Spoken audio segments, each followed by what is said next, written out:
I'm the captain, and I'm going to start this documentary by making a few claims that I will back up with undeniable evidence. I've located lands that have been hidden from us, multiple massive landmasses that are beyond our known world, fully chartered, and I have the means to set sail in multiple vessels that I own once I've secured crews, including a second captain. Let me show you what no one else is capable of. If watched in full context, what I've got to show you will blow your mind repeatedly, including that the hidden lands that surround us are fully built out with old world architecture and infrastructure, just like how we see all around us. That the flat earth model is purposely incorrect and designed to deceive you. There is no ice wall, and I'll prove it. Everything you think you know about Tartaria is wrong. I figured out the entirety of the last great reset of humanity worldwide, and it only ended in 1860. Undeniably proven and fully explaining the mud flood aftermath. Australia and its natives are not what you think they are, and that our entire recent timeline has been fabricated. After decades of personal research down the rabbit hole, dividing truth from shill conspiracy and fantasy, following a spiritual path that's been guided, I've took all the relevant individual research subjects and I've pieced them together. Not just put subjects side by side, but fuse them together. One topic only makes sense and fuse with the previous, all in context. But only by doing this can any of us see the bigger picture, knowledge combined. If a picture says 1,000 words, and our eyes can see 1,000 lies, see it to believe it. This documentary was not created to attempt to wake the soulless non-player characters that surround us. They're not programmed to acknowledge or question the world around them. This documentary is for you, the small amount of truly enlightened human beings in this world. Not to go all Morpheus on you, but you've felt it all of your life. Always been the odd one out. You've always known that something just isn't quite right about this place. You've followed your senses, your intuition, your heart, your common sense, and what your eyes tell you. I'll never tell anybody what to do or think. I can only guide you. But if you are truly enlightened, you're more than capable to think for yourself and resonate with the truth. And for that reason, as I move as quickly as I can from topic to topic to get my main points across and show you your reality, I'll show sufficient evidence to every single claim that I make along the way. Anyways, I've come here to chew bubblegum and kick ass, and I'm all out of bubblegum, so it's time to get your sunglasses on. I decided to severely shorten down this section of my already long and information-packed documentary, wasting 25 minutes of enlightened people's time adding unnecessary proofs of the shape of the lands beneath our feet and the heavens above. This is entry-level knowledge, the basics, but essential knowledge to comprehend your reality. If at this point you still think that Neil deGrasse Tyson is an intelligent man and we live on a globe spinning at 1,000 miles per hour while spinning around the sun at 67,000 miles per hour, while the sun's spinning around the Milky Way at 447,000 miles per hour, while the Milky Way's spinning around some other pseudoscience that they can't even explain. A spinny globe with magical gravity, holding down bendy oceans while my pint of crack and rum goes unaffected. Never mind Great Lakes and Olympic-sized swimming pools. With fake CGI cartoon space, cartoon planets, cartoon stars, cartoon space stations, astronauts in space, cartoon satellites with cringy realities, Elon's shit cartoon car, Freemasons land on a plasma moon with tinfoil spaceships, upside down umbrellas, and embarrassing clip art cartoons from the moon. If at this point during the awakening you still believe all that, either go see the man that's enlightened the most souls in this world, Mr. Eric DeBay, and come back to this presentation once you've got your big boy pants on, or go back to watching funny cat videos, jacking off to midget porn, and discussing 9/11 for another couple of decades. I don't care either way. When it comes to old world architecture, it's evident that these amazing structures were not built by our recent ancestors in our fabricated timeline. Once I'd put together the past world resets, which I'll explain in detail, I was able to distinguish 4 main different timelines of architecture, all separated by one or more worldwide catastrophic events of destruction. I generalise these 4 timelines as the ancient architecture, massive structures made from solid stone, oversized in every way, some severely weathered, eroded, melted, and even destroyed beyond recognition.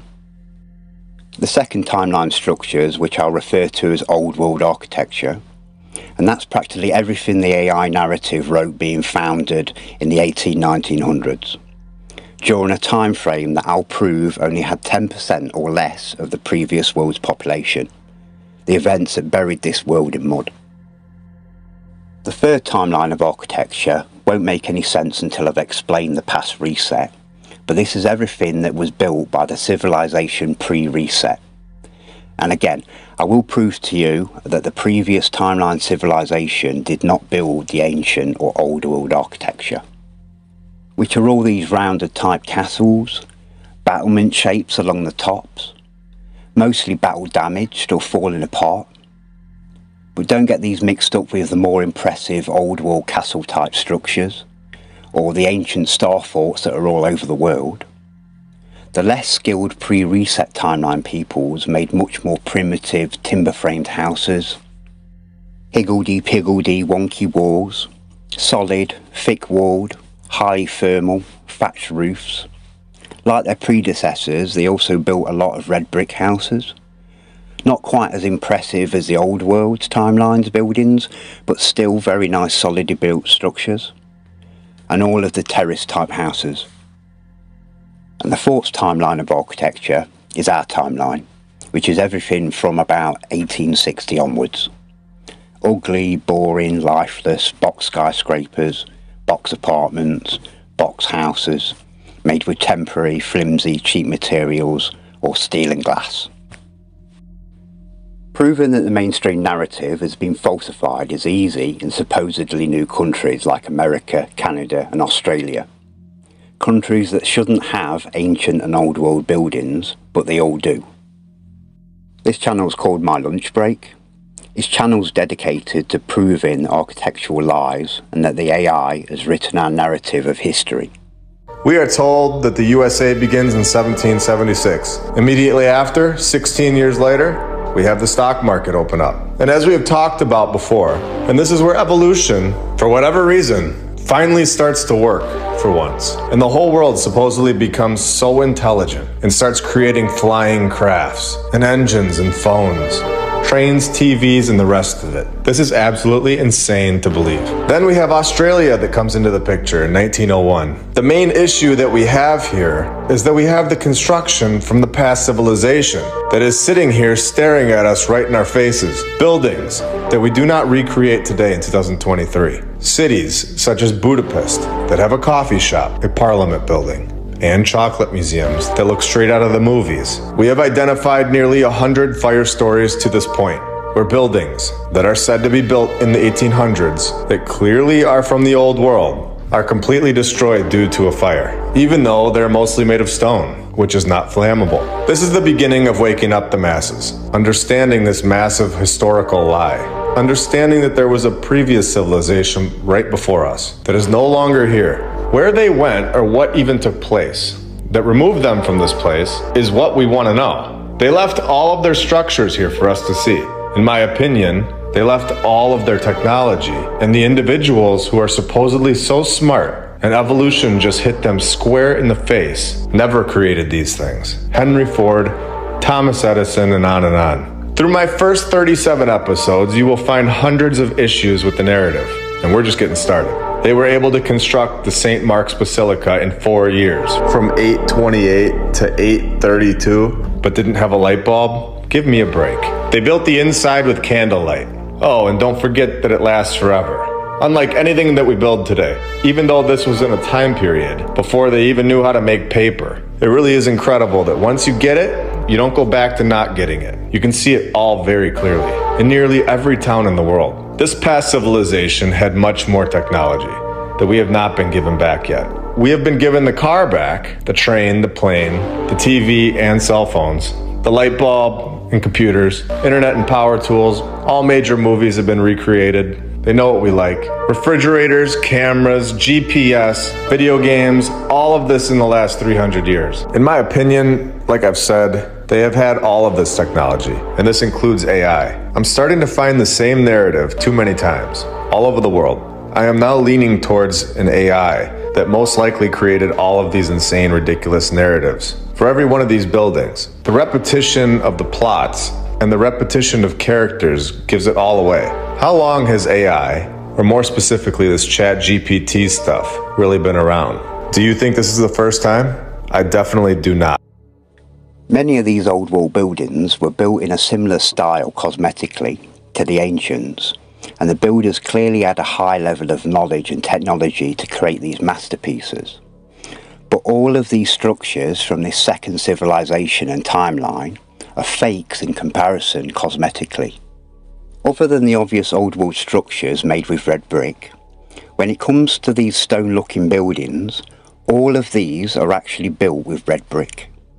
Now there's good reason for this, and I'll get onto it later, but as you can see with any damaged old world structure, they're only lined externally and internally with either thin stone tiles made to look like solid cut stone, or they use a poured type geopolymer render.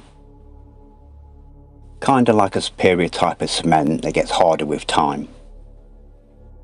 This is a perfectly good old world building being demolished. As painful as these type of videos are to watch, most show us the telltale signs of the construction methods used to build it. As you can see, this tower is made from solid stone blocks. Or is it? Once it's coming apart, you can see that it's just a red brick building with a thin layer of stone tiles. Areas like the attic space, they wouldn't have bothered lining the internal with stone, as no one would have seen it. If you hadn't realised this before, you'll notice it all the time now looking at old world buildings. And I'm not dismissing how amazing these buildings are. Their built-in technology is beyond anything in modern times. Which takes us on to the next piece of the puzzle, commonly known as Antiquitech. The ancient and old world civilizations knew how to harness an energy that's all around us called the ether, the fifth element that's been hidden from us. And the carbon-14 and iron oxide compound of the red bricks used to construct these old world buildings would act like a giant antenna and even hold charge. In 1887, the Michelson-Morley experiment attempted to prove their theory of the existence of the ether. Unfortunately, they never did due to their primitive technology of the time. Nearly 100 years later, in 1986, the US Air Force repeated their experiment and proven scientifically that the field of the ether existed. The results were published in a scientific journal called Nature in August 1986, headlined Special Relativity, Nature, Volume 322, page 590.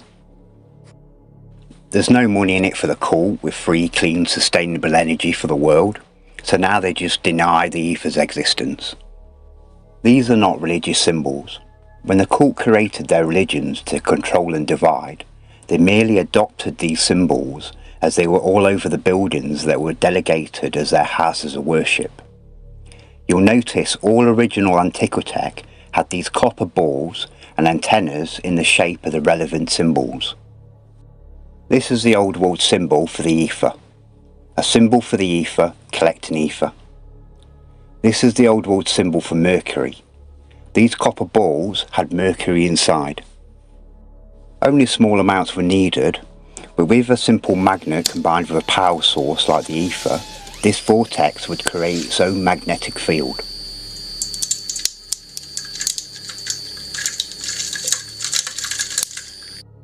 Unfortunately, as the years go by, they replace this tech with their cheap wooden crosses.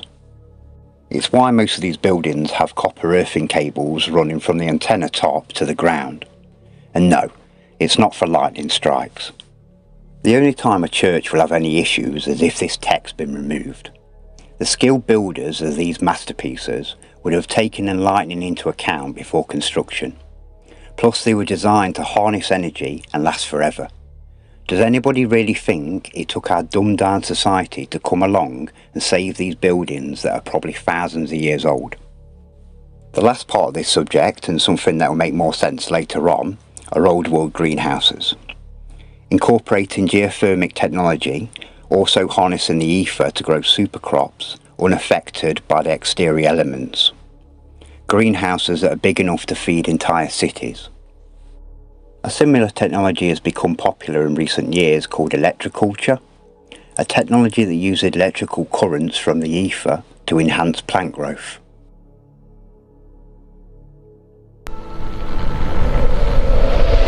The film you're about to see has no characters.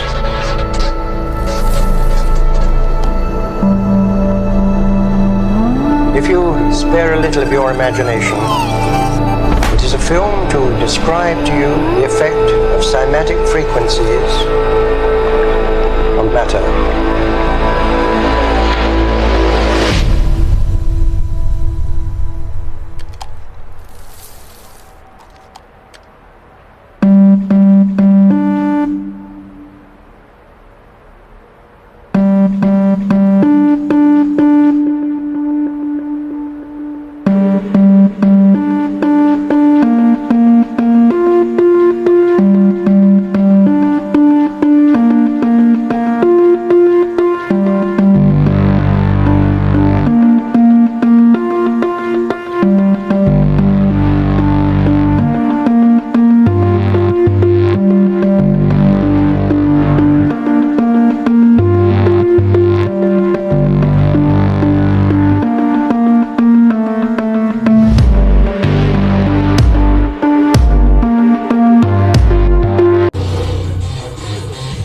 Watch the glass.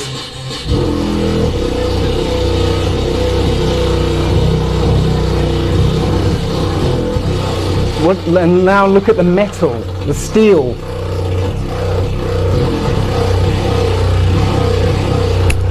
Just that's incredible, isn't it?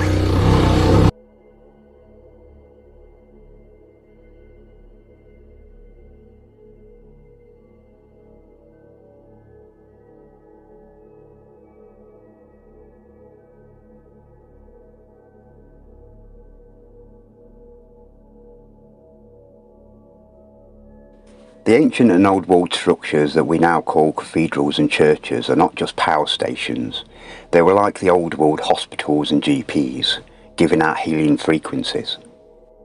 By applying the same techniques and cymatics and testing the frequency of the church bells chiming, they create the same patterns as the magnificent rose windows you'll see all around the structure itself.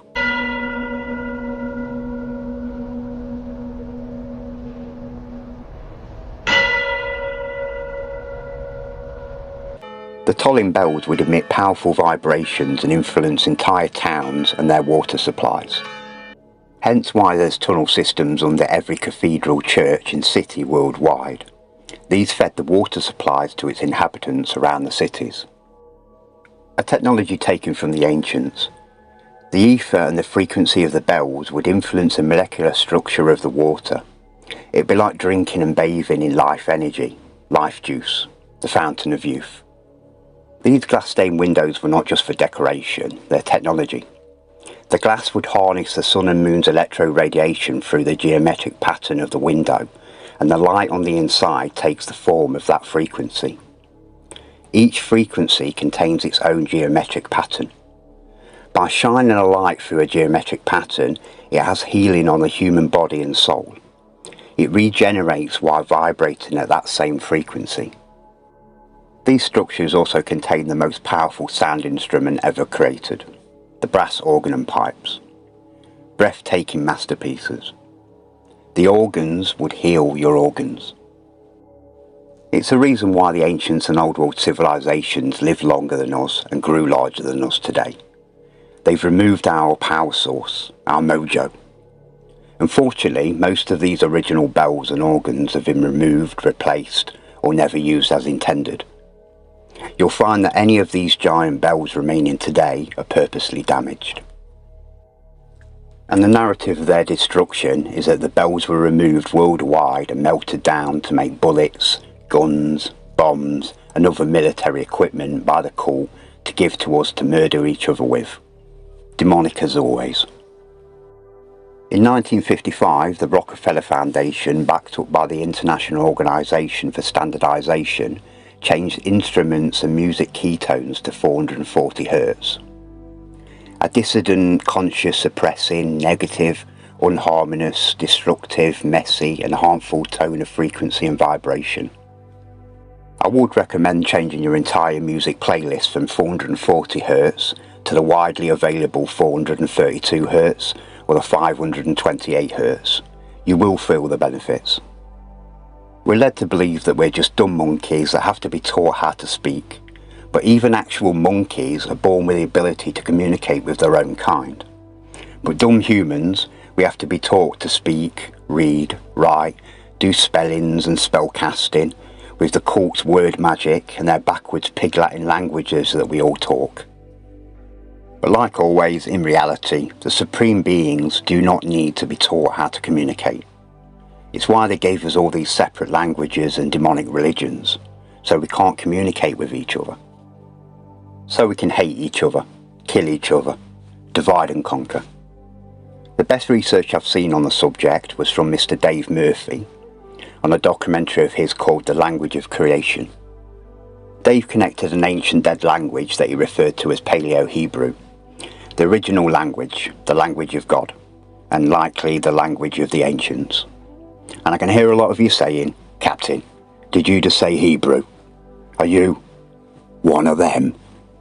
No, Paleo-Hebrew has nothing to do with Hebrew or Jews.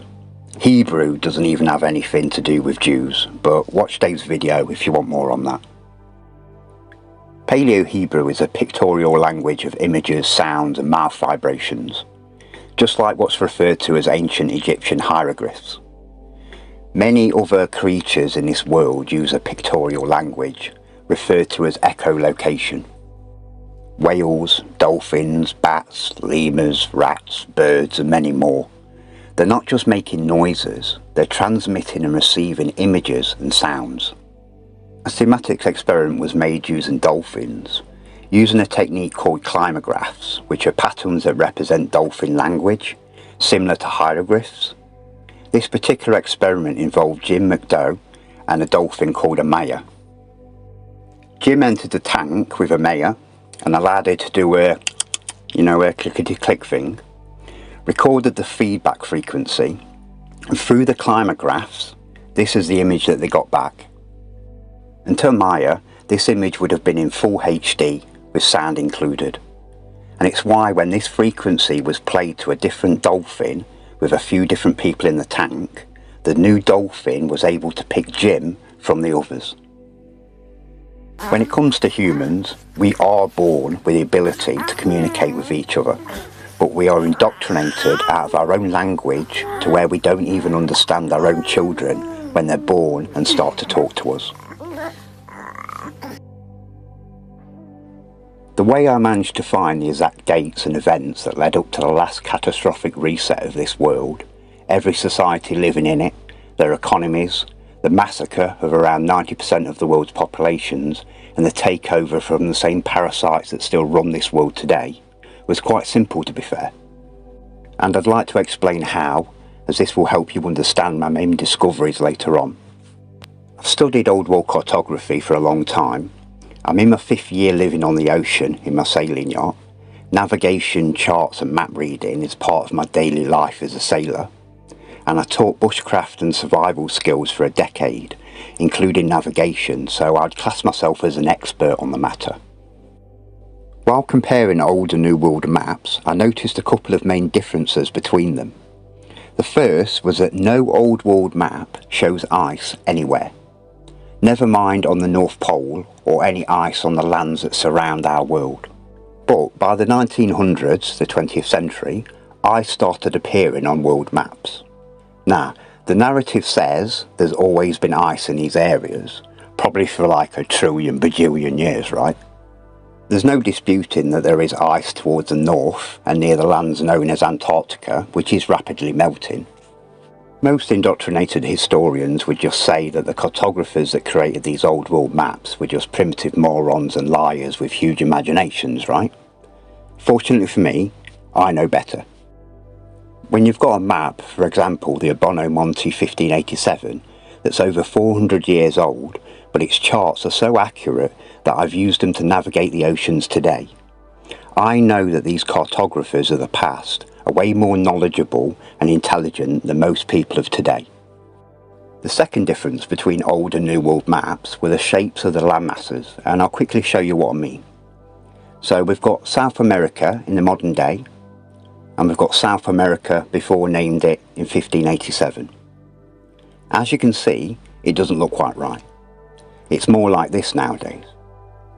Here's Chile and Lake Titicaca in modern times, and again here's Chile and Lake Titicaca in 1587. Both line up perfectly. But as you can spot the difference, on the 1587 map, Chile is about 1,000 miles inland. But nowadays, Chile is on the coast. And as you can see, that due to Chile's position with Lake Titicaca, Chile hasn't moved location in recent times. They both line up, new and old. Now, a simple indoctrinated mind would come to the same conclusion. The old world map makers are morons. I had a more realistic hypothesis. Between 1587 and the modern day, there has been a worldwide catastrophic event of destruction which caused massive earthquakes, tsunamis, floods and the seas to rise. Volcanoes blow in the tops, causing ash clouds that block the sun, causing a worldwide mini ice age. A mass depopulation event where the powers that be took the opportunity for a worldwide takeover and removal of our true timeline of history. And I know what you're thinking. Captain, have you been drinking seawater again? Nothing like that has happened in our recent history. A couple of years later, I needed provable answers, so I opened up a search engine and I asked a simple question. What was the average temperature of the 1700s? The average temperature during the 1700s was notably cooler, as this period was part of the Little Ice Age. The evidence and information surrounding this Little Ice Age is enormous if you ask the correct questions and code words. But for now, it just spat this temperature graph at me. Can you see it? Between the 16 and 1700s, there's a massive spike referred to as the Little Ice Age. Now, don't be fooled by their spelling, their spellcasting. There was nothing little about this Ice Age. The indoctrination tells you that these Ice Age events happen like every 10 or 20,000 years, and they last for thousands of years. But in reality, at least in recent history, these Ice Ages happen about every 400 to 700 years, and they last for about 200 to 300 years. Rinse and repeat. They're like clockwork. The Little Ice Age reached its coldest point during a 70-year period between 1645 and 1715, known as the Maronda Minimum. As you can see, between about 1630 and 1700, the sun was blocked. There's a couple of theories to how this Ice Age occurred, but there's only one which is logical in my opinion. Volcanic eruptions started happening sporadically around the Pacific from about 1611 onwards, causing volcanic dust to rise to the skies. This fallout blocked the sun, in some documented reports from Europe, for an entire year, from one of many eruptions. This, on multiple occasions documented throughout this period of time, caused a decrease of the world's temperature. Three particularly cold intervals, one began around 1650, another about 1770, and the last in 1850, all of which were separated by intervals of slight warming.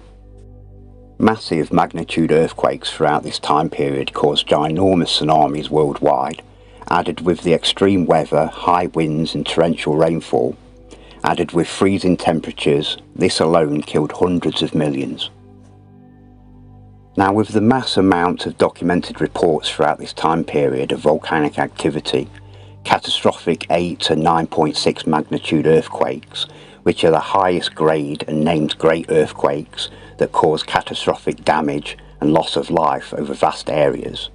Supposedly a rare event, but during this time period I've counted approximately 130 of these rare events.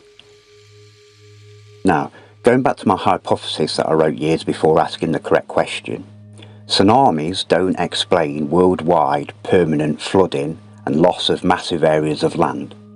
So I asked another question. What was the height of sea level in 1700? As you can see, directly related to the Little Ice Age, around 1745, sea level started rising rapidly. Now, do I believe the accuracy and honesty of this graph? No, of course not.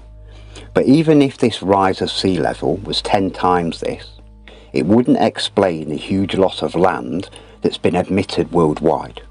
Well, admitted when you know the truth. When you take the multiple reports across the UK and Europe detailing the extreme weather, torrential rain that went on for 200 years, and in some cases reports of it not stopping raining for years on end, non-stop, catastrophic disaster after another, imagine what that would have done to the land beneath their feet, never mind what it would do to crops. But all that waterlogged, flooded land would cause not only for the sea levels to rise, but massive mudslides on land, explaining the aftermath of the mud flood that buried this world, a subject that I'll put together for you shortly. With the reported permanent loss of large areas of land like the Danish, German and Dutch losing huge amounts of their coastlines, another example on the other side of the world, in Jamaica, June the 7th, 1692, a massive 8 magnitude earthquake struck Port Royal, Jamaica, causing the town to sink into the sea, resulting in approximately 5,000 deaths due to the quake and later tsunami. 2/3 of Port Royal sank into the sea, with many buildings collapsing due to soil liquefaction. The earth opened up and swallowed many people.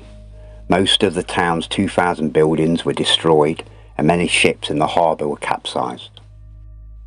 Now, even when you take into account all of the documented sea level rises, torrential rain, flooding, mud floods, tsunamis, this doesn't explain all these countries reporting massive land loss and the obvious land loss between old and new world maps. Like I've shown you with Chile now being on the coast. And they even admit that this area had significant coastal loss due to the Little Ice Age. But there has to be a more logical explanation for this. Something's missing. So I asked another correct question. Something that came to me in my dreams, in images, and something that at the time I didn't even know was a real thing. Can land break off continents and slide into the ocean? Yes, land can break off from continents and slide into the ocean, a process often associated with landslides or movement of tectonic plates. However, this is typically a gradual process rather than a sudden event. Well, tell that to the Jamaicans in 1692 when their city rapidly fell into the ocean within minutes, causing all of the deaths. Continents can break apart much easily than previously suspected. Shocker, right? These findings explain the origins of flat-lying zones, hilarious, of weakness known as the detachment faults developed at depths of 10 to 15 kilometres which were not previously understood.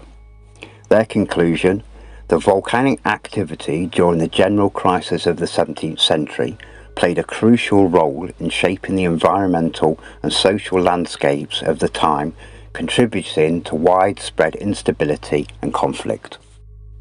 Now, before I show you some of the absolute sickening, stomach-churning atrocities of the direct results of this Little Ice Age, researching this massacre as extensively as I did made me physically ill for a week afterwards. It was that bad. But before that, I have to explain this last part about the Little Ice Age before the AI bot shills attempt to dismiss any of the facts and truths that I'm telling you. When you go onto the cults-controlled wiki page, it'll attempt to downplay the Little Ice Age, not only by its name, but as it says. The Little Ice Age was a period of regional cooling, particularly pronounced in the North Atlantic region. It was not a true ice age of global extent.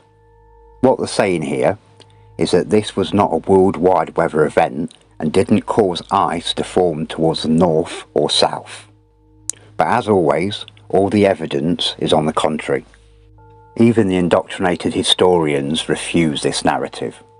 He, of course, rubbishes the Little Ice Age as episodic, minor, and, quote, largely independent regional climate changes rather than a globally synchronous increased glaciation, end quote. But if glaciers began advancing rapidly in the 14th century around the world and then retreated rapidly starting in the 19th and into the 20th century, it takes a special kind of determination to call it a regional blip. And that sort of resistance to the concept of the Little Ice Age is exactly the kind of denialism we're talking about here. And there's dozens of scientific literature published proving that this was a worldwide weather event and did freeze our, at the time, unfrozen landmasses. Erica J. Hardy's study in the South Pacific with a 420-year history of isotope ratios, measured in samples taken from Australia's Great Barrier Reef. The results of Hendy's extensive study showed that salinity was higher in the mid-1500s through to the middle of the 19th, rather than in the 20th century. This proved that these southern regions' temperature was considerably lower during the time of the Little Ice Age. To have full access in the true horrors and direct consequences of the recent Ice Age, you have to type in a second and secret code name. The General Crisis of Humanity, or the General Crisis of 1700. And again, don't be fooled by its mediocre title. Now, this is not me connecting the Little Ice Age with the General Crisis of Humanity. This is a narrative connecting them, and this time it's not fooling you. It does not want you having this knowledge. These poor souls inherited this world from the ancients and old world civilizations just as we did, and just like your children's children will inherit what's left once our reset is complete. Impact of the Little Ice Age. The Little Ice Age not only caused agricultural failures, but also contributed to a broader social transformation. The stresses of climate change accelerated shifts towards more modern economic systems as traditional feudal structures began to break down under the pressures of the crisis. The general crisis of the 17th century included widespread famine due to failed harvests, particularly exacerbated by the Little Ice Age, which caused severe weather conditions and agricultural shortfalls. This led to significant population declines and social upheaval across various regions, including China and Europe. Unusual cold and lack of rainfall in the summer seasons. Wars and revolutions disrupted over agricultural production. Heavy taxation, difficult to sustain their livelihoods. Many regions experienced significant population losses due to starvation, disease, malnutrition-related illnesses, including the Black Death, which the conditions of the Ice Age only fueled. Food shortages led to revolts and increased crime as desperate populations sought resources. In Paris, France, during the civil strife of 1648 to 1653, there was a succession of 7 years of very heavy rainfall. The population loss there was 1/3 during the summer of 1649. Villages in Paris lost 1/4 of their inhabitants. Nobody could cope with such misery. That's 1/3 of the population of cities like Paris dead after 1 year of famine. Another famine in France between 1693 and 1694 killed 10% of France's entire population. France alone had 111 major famines over a 200-year period during the Little Ice Age. During famines across the UK and Europe, cannibalism was reported as desperate measures for survival, and I've read accounts of this happening worldwide until the late 1800s. Survival cannibalism was not only legalised, but pushed towards it when faced with starvation. Where do you think the phrase eating one's own children comes from? In one account that I read, a dismembered body of a 3-year-old girl was seen. Some parts were boiling in a pot on the fire, while others had apparently been consumed. The girl's mother assured that the child had died of natural reasons. Turn to cannibalism, eating corpses, deliberately killing others, most often children, for consumption. 2 factors put children specifically at risk. They could be more easily snatched and killed than adults, and their flesh was often considered more palatable. People resorted to eating their own children due to starvation. Across Europe, records show that 1 in 4 children died before their first birthday, and half of them didn't even reach the age of 20. I've read stories of mothers taking their children out into frozen forests and leaving them to freeze to death because they couldn't feed them. Malnutrition prevented them from producing milk. Stories of men riding their horses in such freezing conditions that the horse's skin freezes and they're able to slice flesh off the horse's back and eat it while the horse, being so numb, doesn't even feel it, and the wound would freeze within seconds. During this period and other previous resets, the cult loved their paintings, often referred to as the Massacre of Innocents. Paintings worldwide of true events where children are being brutally murdered for consumption. This particular painting was created by a piece of shit called Pierre Bugel, named the Massacre of Innocents. This oil painting was later painted over, but originally it pictured children being dragged from their mother's arms and being murdered upon orders of the king and church. A mother weeping over a dead child, begging for mercy, kicking in people's doors, snatching children, stabbing children, stabbing them with spears. Personally, I think paintings like this should be burnt, but this particular painting is on the dining room wall of Windsor Castle, the home of the King of the United Kingdom. Absolutely disgraceful. Catastrophic population losses worldwide. Food shortages affected both human populations and livestock, resulting in a high mortality rate amongst animals due to the lack of feed and resources. Increased prices for remaining livestock caused social unrest, and this explains why the pre-reset people's timeline were building huge greenhouses. They were protecting their crops from the elements of the Little Ice Age. There's too many events like wars, civil wars, massacres and other horrors that's directly related to the Little Ice Age and the general crisis of humanity to even mention, but here's a list of a few that I personally researched. The general crisis contributed to the conditions that ignited the American Revolution in 1775, but due to the conditioning, most Americans today still believe it was over the English adding a tax on tea. This era was marked by various massacres, civil wars and disputes, with an enormous loss of life. In 1709 alone, Paris, France had temperatures dropping to -15 for extended periods. The extreme cold led to famine and hypothermia and caused an estimated 600,000 deaths by the end of 1710. Sea ice surrounded Iceland, trapping its population. Then its volcano Laki blew its top, killing over half its population in a single day. Finland's winter of 1696 to 97 killed 40% of its population in 1 year's famine. Estonia, the same winter, 1696 to 97, killed 50% of its population.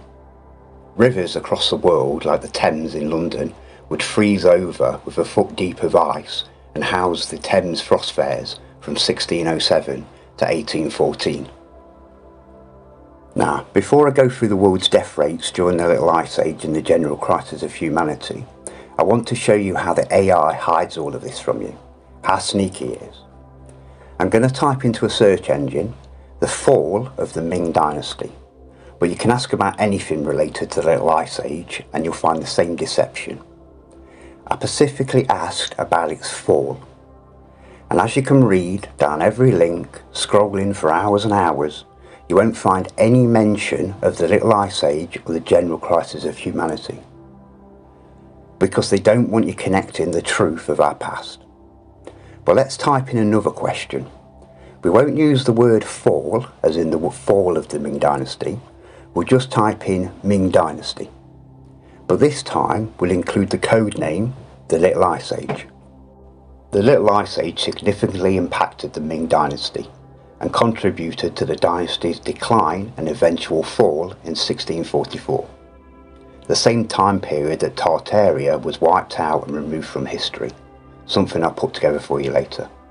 Now, the AI does this because it knows that you know the truth already, so it gives you the second narrative. We've got what I call the mainstream narrative, the usual dog shit taught in schools, the cults indoctrination camps. Then we've got the narrative, what they'll admit to when you already know the truth. Then of course we've got the actual truth, the deep dive that uncovers the true horrors of reality. Another quick example. Ask for the population of China in 1600 and it states a massive population incline. Add the Little Ice Age to the question and it states that there was a massive population decline during exactly the same period. Asking the same question, same search engine, within a minute of each other, and it gives two opposite answers. By 1850, China had lost 95% of its population, but the mainstream would tell you that they went from 150 million to 400 million during the Little Ice Age and general crisis of humanity. This dumbass AI can't fool me. AI is no match compared to an enlightened human brain and heart. On to each country's death rates. No search engine will give you approximate numbers or percentages, but they will tell you, for example, the Ming Dynasty at the time collapsed, causing the deaths of all of their 300 million inhabitants. Being the majority of China at the time, and including all the other accounts of major famines, civil wars and catastrophic destruction of the area and loss of life throughout this period, I can take all of this information that I've consumed on this subject and state a fairly accurate estimate on most countries' population declines that had good record keeping at the time. The Ming Dynasty, 100% dead, 300 million. That's the current population of America. The country called California, 100% dead, approximately 10 million. And I'll get onto California later, but this is not California of today. No different to Tartaria, a country and its people destroyed during the Little Ice Age and removed from history. A landmass 4 times the size of Europe. Only difference, California was completely destroyed and sunk to the depths of the Pacific. The Norse clans on Greenland, 100% dead, approximately 10 million. Iceland, 100% dead, 200,000. Rapa Nui, aka Easter Island, 100% dead. France, 99% dead, and as odd as that may sound, I have good reason, and once you start researching this reset yourselves, you'll know what I mean. It's almost impossible that the French survived this. The early first wave of American settlers, 95% dead. What's now referred to as American Indians, 95% dead, approximately 100 million. And it wasn't because of smallpox, unless smallpox is a code name for genocide. Tartaria, 80% dead, approximately 300 million. Again, I'll get onto the Tartarians later. Finland, 95% dead. Estonia, 95% dead. Ireland, 90% dead. Germany, 80% dead. Spain, 70% dead. England, 70% dead. The Dutch had its supposed golden age between the late 1500s and 1700s, but they were still on their knees like the rest of the world, with a 50% population decline by 1800. The only country that actually had a population increase, and I actually mean that only one, guess which? And no, it's not India, even though our brothers and sisters over there are at it like rabbits. It's actually Scotland. My family are Scots, both sides. My mum's from Stranraer and my dad's from Glasgow. Norse and Scottish genetics suits my soul well. Us Scots have got grit. Every nation is turned upside down, leading some great minds to suspect that we are approaching the end of the world. Kinda sounds like nowadays, right? This lot thought Jesus was coming to save them too. Like I said, rinse and repeat. Now bear in mind, the mainstream narrative claims that nearly every masterpiece structure around us was built around 1800. All while the world's population was down to 10% and people were still eating their own children to keep themselves alive for a couple more weeks before they starved to death themselves. Not bad, right? But dig a little deeper and we don't see the mass building of masterpieces worldwide. We find empty dead cities worldwide. Inferno after inferno as they burn the remnants of the perished and the massacred populations. It's easier to burn these places to the ground than it is to clear them by hand. Great fires in almost every city worldwide during the same time frame. Entire massive built-out cities ablaze, with narratives like someone dropped a candle or burnt some bread that caused an entire city to burn. Most of the time, no or little reported deaths. There's no one that could have burned to death. They were dead already. Fire cleared and cleaned the land for our timeline's period, but it's evident that this was more than fire. These areas look more like war zones, protecting certain areas and structures that were selected to keep. I'd say it was more like something they dropped on Hiroshima or Nagasaki in 1945. Before I go on to the next subject, this previous reset that I've just shown you wasn't the only reset that I found. I found all of them. Now, I'm not going to go into the others as they're irrelevant to the bigger picture and what I truly want to show you. Plus, in my opinion, our future is more important right now than our possible ancestors' past. You can identify all previous resets by following science on climate, isotope ratios, that kind of thing. They always coincide with catastrophic events and reported massacres and mass death events throughout history records. The truth is always hidden in plain sight. You've just got to piece it together. As the world emerged out of its ice age in the mid to late 19th century, the survivors were met with the remnants of the old world and the new world that they inherited. Disaster had reshapen and decimated the landscape around them and buried it deep in hardened mud, debris and the remains of the masses that had perished. These survivors were fully aware of the events that had passed. Stories were passed down and even put into early films of the times, like the 1944's Meet Me at St. Louis, set during the 1904 World's Fair. Sugar. You spoil your dinner. Papa, we saw the Galapagos flood. Big waves came up and flooded the whole city. And when the water went back, it was all muddy and horrible, full of dead bodies. Oh, as hard as the court have tried to completely remove these undeniable events of our recent past, the evidence speaks for itself. I've purposely taken photos from all over the world, from China, Russia, the UK, all over Europe, India, Africa, Egypt, America, Australia, and many other locations across this realm. This was worldwide and caused by the direct results of the Little Ice Age, and digging out all of this dirt must have been back-breaking work for that generation. I like this photo, it speaks 1,000 words. These two geezers over here. This bloke on the left, he's got charisma. This guy loves his job, he's a professional digger, a happy man in his work. Where this guy, you can just tell he just hates his job, slumped over, probably wanted to be like a ballet dancer or something, not a happy man. But luckily for him, trains were invented. They just had to locate and dig up all the buried train tracks, as places like America already had an entire rail network pre-reset. Clear all the bridges, build all the bridges, tunnel through entire mountains and find themselves a few working trains. Now trains have been invented, again, they could start loading all that dirt at a lot faster speed. And over the years, our early timelines people started reverse engineering the pre-reset timelines tech like steam engines and airships. Most mistake this type of technology as ancient or old world tech.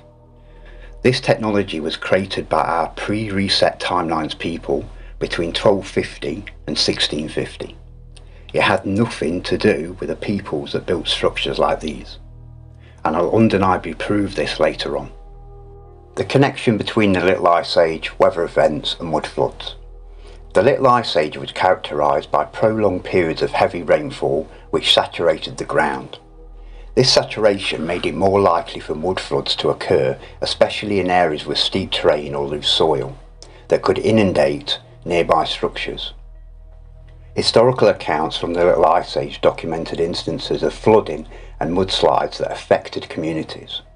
These records often described the destruction of homes and public buildings, indicating that many structures were lost or severely damaged during this period.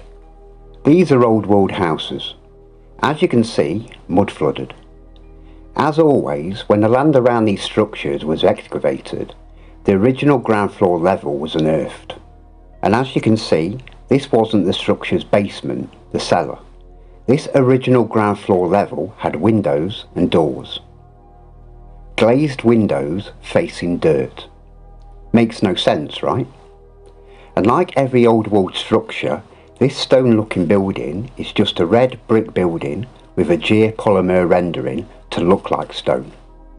This ancient structure, now called the Mormon Temple in Utah, North America, was supposedly dedicated in 1893, wanting us to believe that its construction was finished in 1893. But as you can see with all ancient and old world structures around the world, this building is severely mud flooded, and always has been since the start of our timeline. This structure has been excavated twice during our timeline. First in the 1970s, the dotted line shows our timeline's ground level, and the original arched doorway to the original ground level floor, and showing the full height of the mud flooded windows. This structure was buried by approximately 15 foot of mud. The majority of the mud floods happened between the time of 1600 to 1750. Supposedly, this structure wasn't constructed until 1893. So that means one of two options. This building was mud flooded 200 to 300 years before it was constructed, or this building was here pre-mud flood. In reality, this structure isn't 132 years old. This is an ancient building and is at least 2,000 years old. During this next period of time, all we get are empty cities, built out, immaculate, but clearly old structures and infrastructure all over the world, including countries like America, Canada and Australia. During a timeline where the narrative says all of these mud-flooded buildings were being built, all we ever find of their supposed construction are photos of primitive wooden scaffolds surrounding palaces that shouldn't exist, being painted by teams of painters.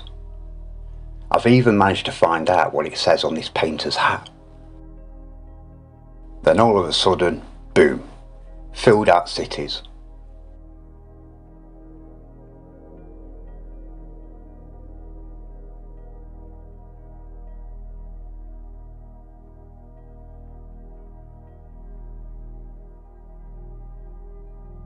After the direct results of the Little Ice Age, the following crisis of humanity and the decimation of the world's population, where did all these people come from? Now, the narrative will say it was just down to the immigration and migration of the British and Europeans. And I'm not saying there wasn't immigration going on at the time, but due to the fate of them early settlers and the harsh climate during the recent Ice Age, Westerners were very apprehensive about immigrating to these new worlds.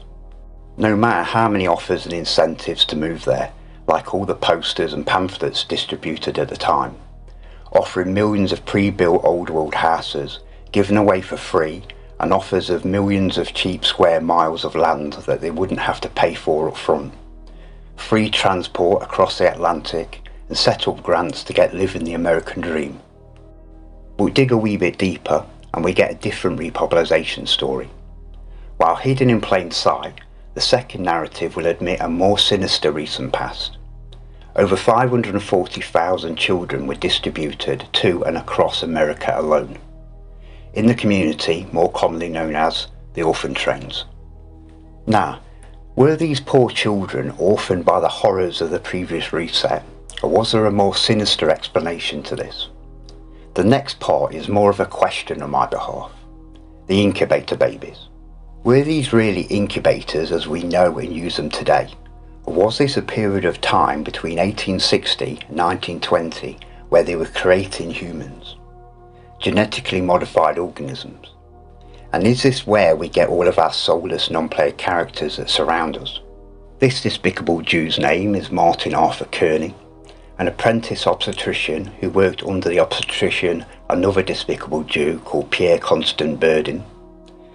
After the main repopulation of the world, Kearney, known as the Incubator Doctor, travelled the world's fairs across the world with his freak show circus type attraction of incubator babies boasting real, live human babies on display. This received worldwide attention and press coverage. Now, where was this parasite getting its constant supply of live babies from? My mum loves me with every fibre of her soul, and I was born weighing 10 pounds and looked like a potato. She couldn't even have a cup of tea without me drinking it. So what mother would give over their new or premature baby to a sack of shit like this during a time frame when every country's population had been severely reduced and begging for people to populate them cities? Were these mothers selling their unwanted babies, or were these babies motherless and being created unnaturally? Another topic on this subject, known as the asylums, hundreds if not thousands of these old world buildings were dedicated to being so-called asylums, running between the 17 and the 1800s. The narrative may say that these were lunatic asylums, but do you actually think the hardy, tough survivors of this time, after everything they've been through during the past reset, would care enough about people with mental disorders and supposedly build thousands of stone palaces to help the supposed mentally ill?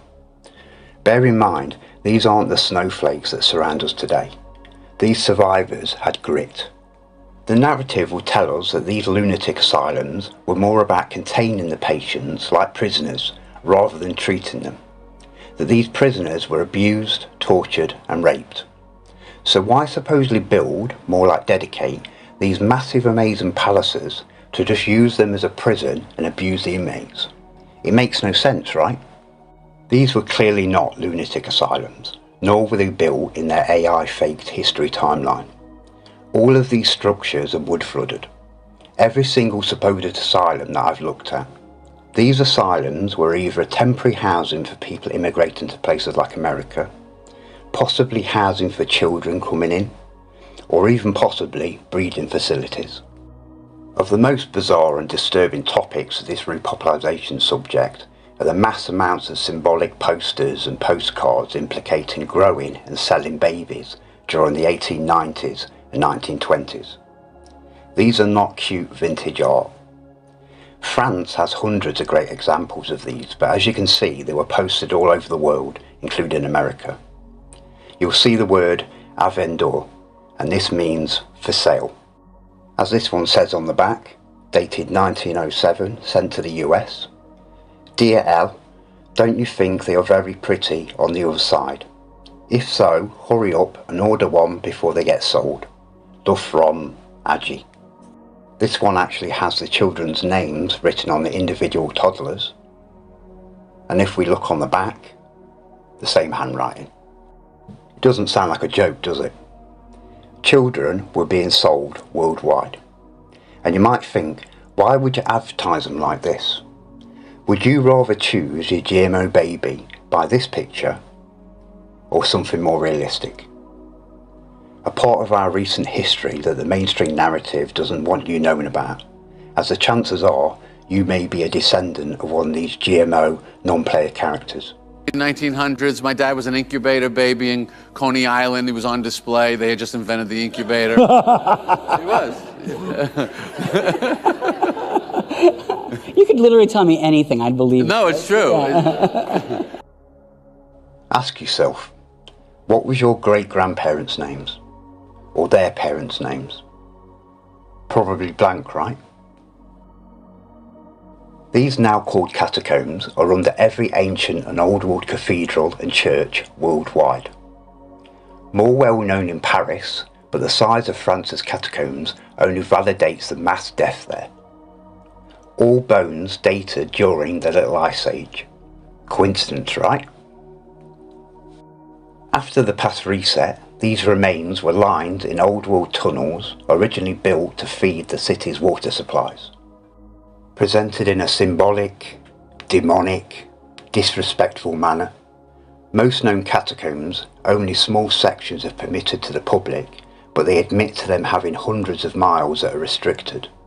People actually pay to see the bones of the massacred ones, rows of dead children, and they find this fascinating.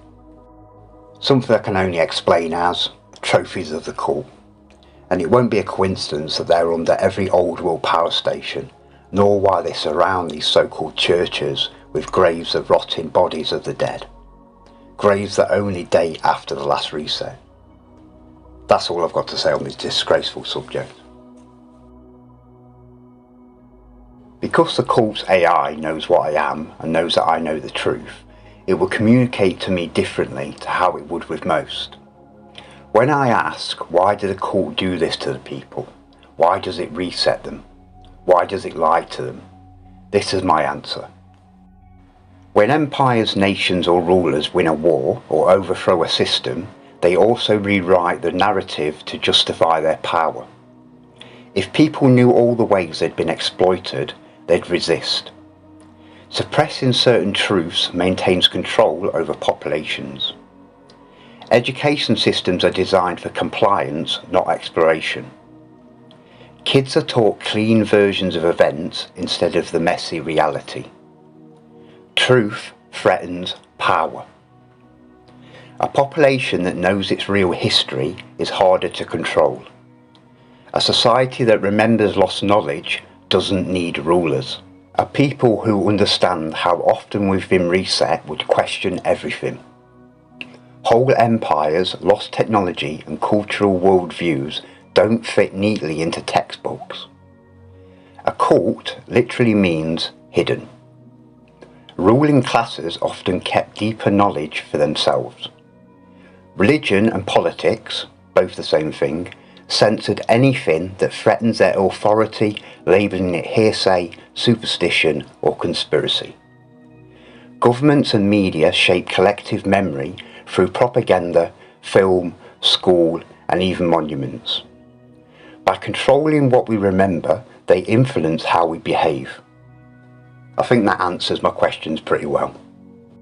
Humanity did, could and would live in harmony and abundance without being governed.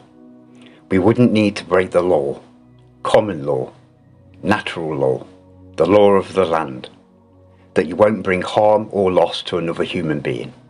That's all we need. That covers all crimes.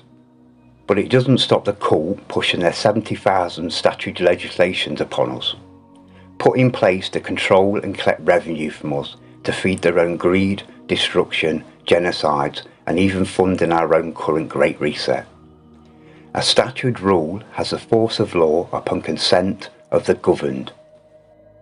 They poison our skies and air while blocking the sun and even blatantly admitting it, hurtling us into the next little ice age. And I've already shown you what happens after that. They poison our water supply. They poison our food. They poison our healthcare. Their AI orchestrates worldwide fake pandemics. And the docile, obedient non-player characters did as they were programmed to, attempted to police us, muffled voices through their face masks, while losing their tiny little minds and queuing up like cattle to the slaughterhouse. Not that they haven't pulled this scamdemic before. There's absolutely nothing new under the sun.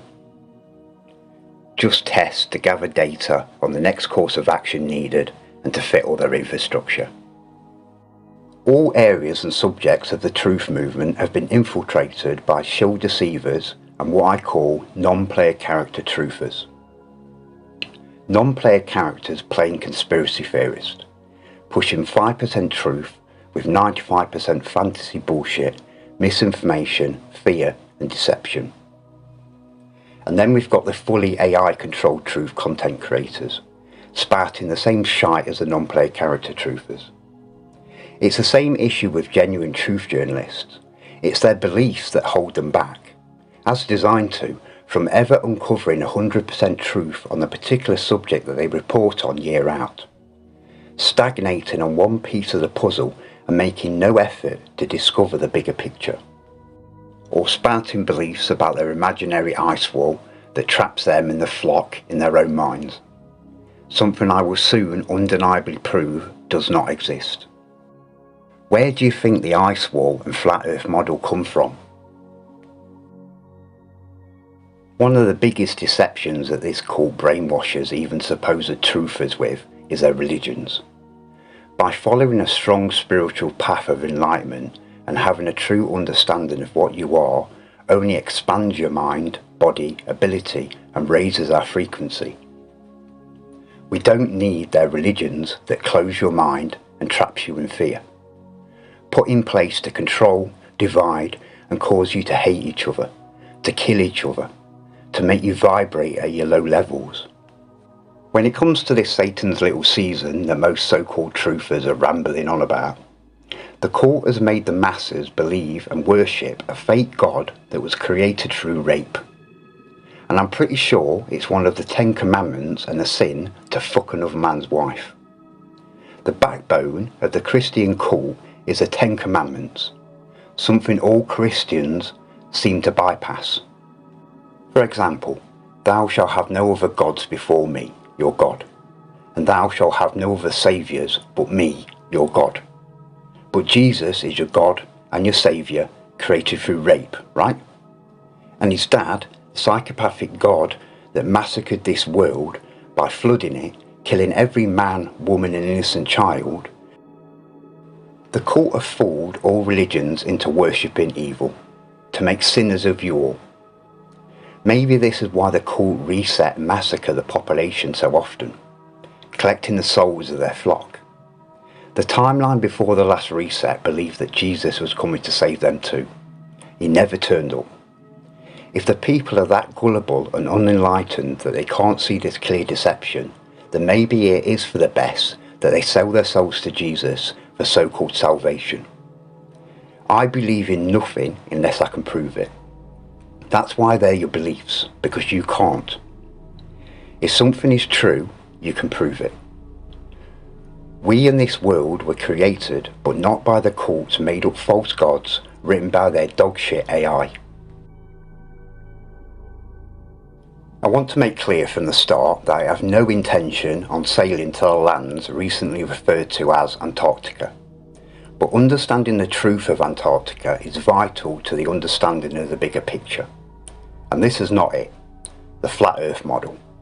Our supposed known world in the middle, a ring of ice referred to as the Antarctic ice wall that wraps around our world and imprisons your minds. The first atlas globe type maps showing ice or an ice wall popped up around 1892 with the likes of the famous and heavily pushed Gleason's map. We now know that all the ice formed that we see rapidly melting today was caused by the Little Ice Age between 1600s and 1850. And later on I'll prove that nowadays Antarctica is the only remaining landmass that still remains partially frozen. The narrative of Antarctica obviously has deceptions, but in reality it's fairly close to its narrative in comparison to the purposely deceitful flat earth model. Soon after the end of the Little Ice Age, Freemason Admiral Byrd's expeditions were sent out to inspect the damage and find out what was left. A few years later, in 1961, the Antarctic Treaty was formed. The only agreement and treaty signed by all high-power nations and never broken. Now, most that have proclaimed that this treaty prevents the public from passing south of the 60 degrees south have been criticised. Now, don't get me wrong, restricting us beyond the 60th south is exactly what the treaty does. But number 2 of their rule states there will be complete freedom of scientific investigations. Now, by all means, apply for permission from your governors, begging to explore Antarctica to scientifically prove that their own bullshit narrative is alive. And if you're granted permission, I will fully fund the expedition and take you there myself. But you will be ignored, investigated or denied. And don't think you can lie your way to permission. As it says in number 7, all Antarctic stations and all ships and aircraft supplying Antarctica shall be open to inspectors from any treaty nation. But they do add number 6. The treaty applies to all land and ice shelves south of 60 degrees south, but not the seas. Which quickly takes us to their fake Antarctic trips, holidays and vacations. We've got South America. Down at the bottom we've got Cape Horn and Drake Passage, an area of ocean 600 miles wide. This thin passage added with Cape Horn where the Atlantic and the Pacific Oceans clash, known amongst us sailors as the most treacherous area in the world, the worst area one would want to sail through, a true test of a sailor's skill and grit. a place that's claimed tens of thousands of lives. So when it comes to trips to Antarctica, this would be the worst area to make the crossing by vessel. Keep that in mind. The narrative and deceptive tour guides claim there's 8 different ways to explore Antarctica, and you can book tickets for a couple of them for about £10,000 to £30,000 per person, sometimes just for a 2-day trip. Number 1, the classic Western Peninsula voyage. Crossing the Drake's Passage by vessel, even jokes about the unpredictable seas of death. Stopping at the Shetland Islands, King George Islands and Half Moon Islands, none of which are Antarctica, but the flooded Caledonia of Deception Islands. You just can't make this shit up, and we'll get back onto that later. Number 2, cross the Antarctic Circle. This one sounds more promising, right? Only a handful of souls have been further than 66 degrees south. Maybe they'll let you be the 6th, right? Crossing the Drake by vessel again. Most Antarctic cruisers don't actually cross the Antarctic Circle. Shocking, right? A couple of days on a boat around the Western Peninsula, looking from the vessel, of course. Potentially crossing the Antarctic Circle line, meaning you've not crossed it and you won't be. Number 3, Antarctica, South Georgia and the Falkland Islands. Crossing the Drake again. Neither the Falkland Islands or South Georgia Islands are Antarctica. Number 4, the Ross Sea from New Zealand. Only a handful of ships per year head south from New Zealand, so good luck trying to book this fake Antarctic trip.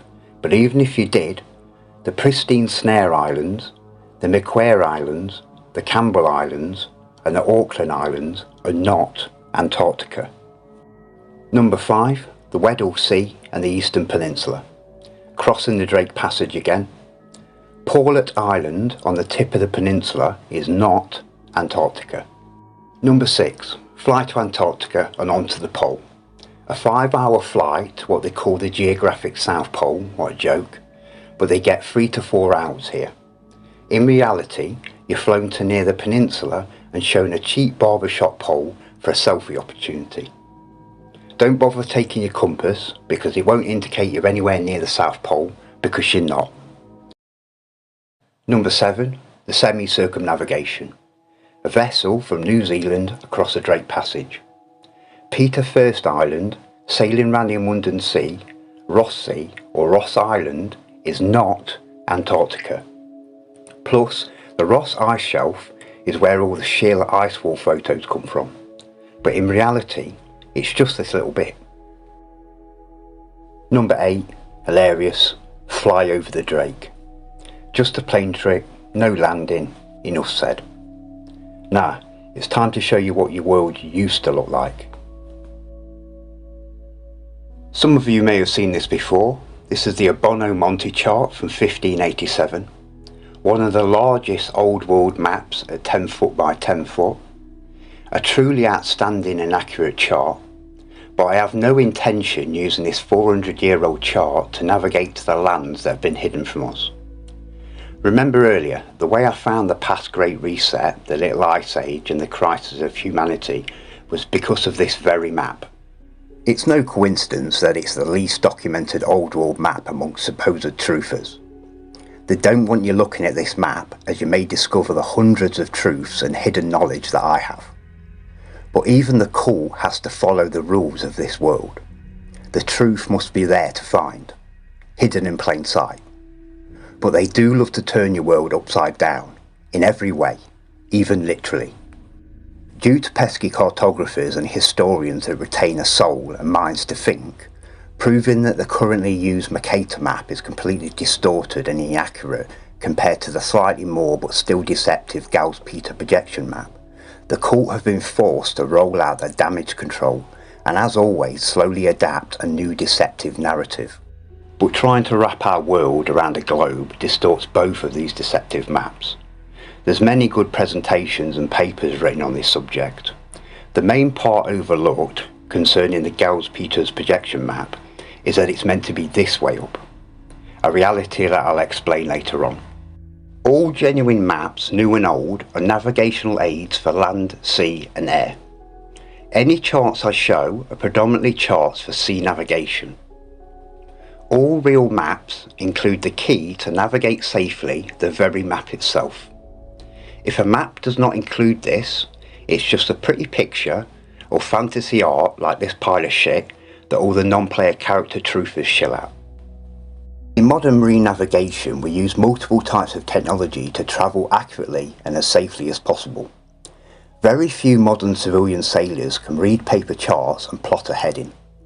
Like with most these days, technology strips their human skills that their ancestors thrived on, making lazy, incompetent and easy to dispose of sheeple.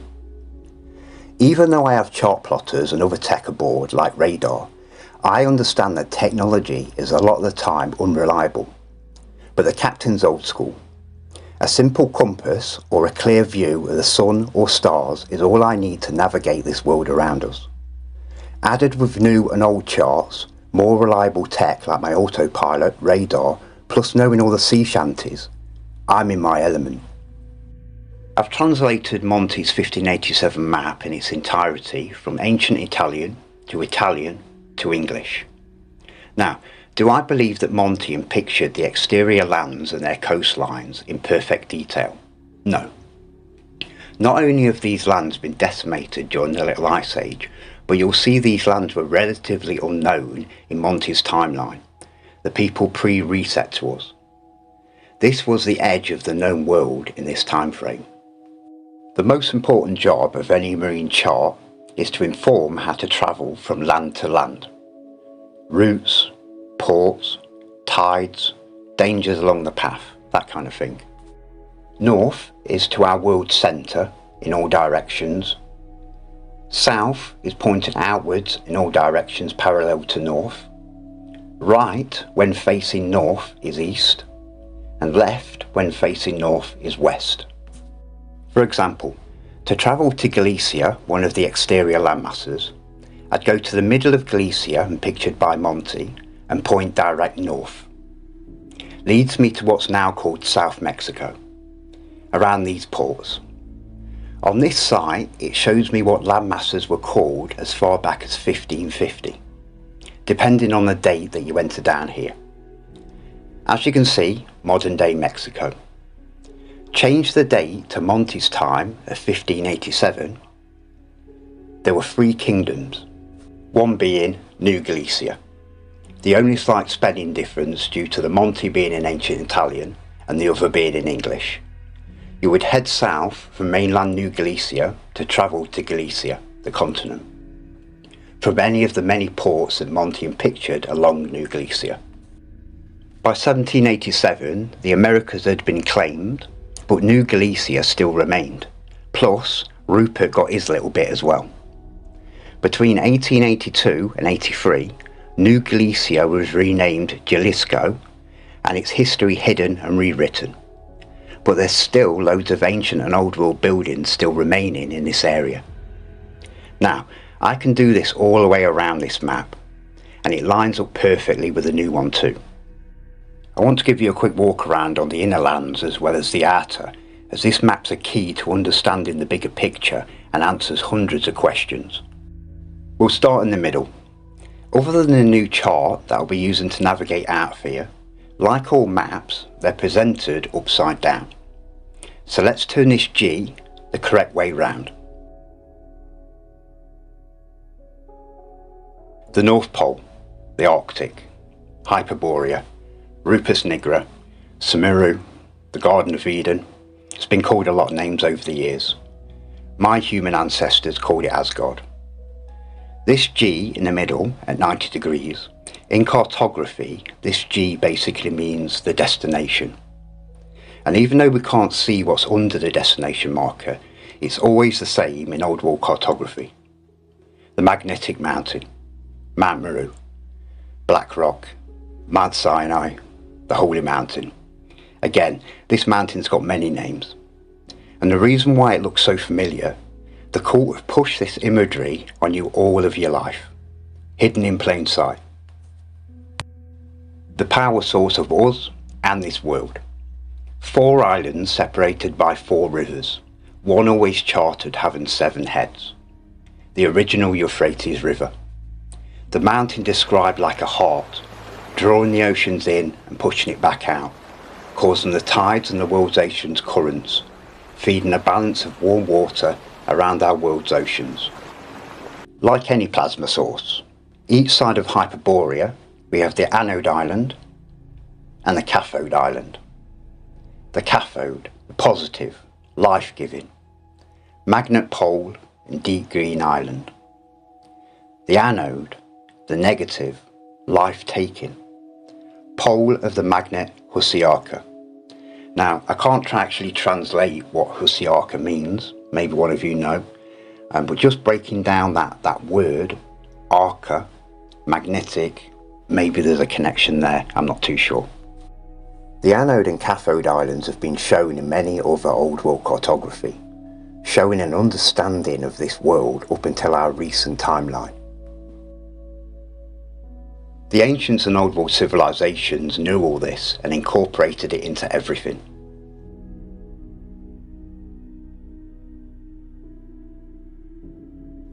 Now, down onto the North Sea, towards the Atlantic, we've got Greenland and Iceland, Friesland and Hiltland, two more countries sunken during the Little Ice Age around 1783 and removed from the AI's history. We've got the UK, Scotia, Scotland, Aberdeen, and we've got Elgin, Glasgow. Over to Ireland, you can clearly see Dublin, Ingal, England, Lincolnia, Lincoln, Londra, London. Over to France, we've got Paris, somewhere I'm soon sailing with my son, St Michael's Mount, a stunning ancient island city off the coast of Normandy, Le Merville Abbey, which sits on top of the mount about 300 foot above sea level. I love gems like this that survived the Little Ice Age events. Onto the Mediterranean, we've got Spain, Italy, the Pisa Tower, possibly before the mudslides during the Little Ice Age gave it its lean, Egypt, the pyramids. Cairo is one of the largest cities pictured on the Monty map. Going over the Atlantic, remember this is 1587, so Canada only had Canadian provinces at this time, but fully built out with the ancient and old world infrastructure that we see there today. Take note of the griffin, that'll make more sense later. The translation was a little off on this one, but it basically says something along the lines of, here are griffins with 4 feet like eagles, and I'm pretty certain it says something about large crabs. But the other translations in Canada came through perfect. When these villagers were discovered, they found very large, almost giant men and women, and they escorted the convoys chained, beardless and naked, genocided and enslaved like all natives. Down the east coast of what's now North America, we've got Florida. Florida was discovered in the year 1522, about Easter, the day on which it was discovered. Now, it says discovered twice. Discovered only 65 years before this map was created. So shows how little this timeline knew before they were reset themselves. And it wasn't the so-called American Indians building these cities and living here, as I'll prove shortly. Down to Mexico. At the time, Mexico was just a city, not a country, and Monty pictures this city perfectly. Before its complete destruction during the Little Ice Age, Mexico was the largest city and capital of the Aztec Empire. The Aztecs were not the primitive savages that the mainstream pushes. Towards their end, sure, they had become more savage and started sacrificing people to their weather gods, but only due to the direct results of the Little Ice Age. But at the same time, the Satanic Church were burning hundreds of thousands of women due to thinking that they were witches and using their witchcraft to create the bad weather. Sometimes the woman's entire family and children were burned at the stake.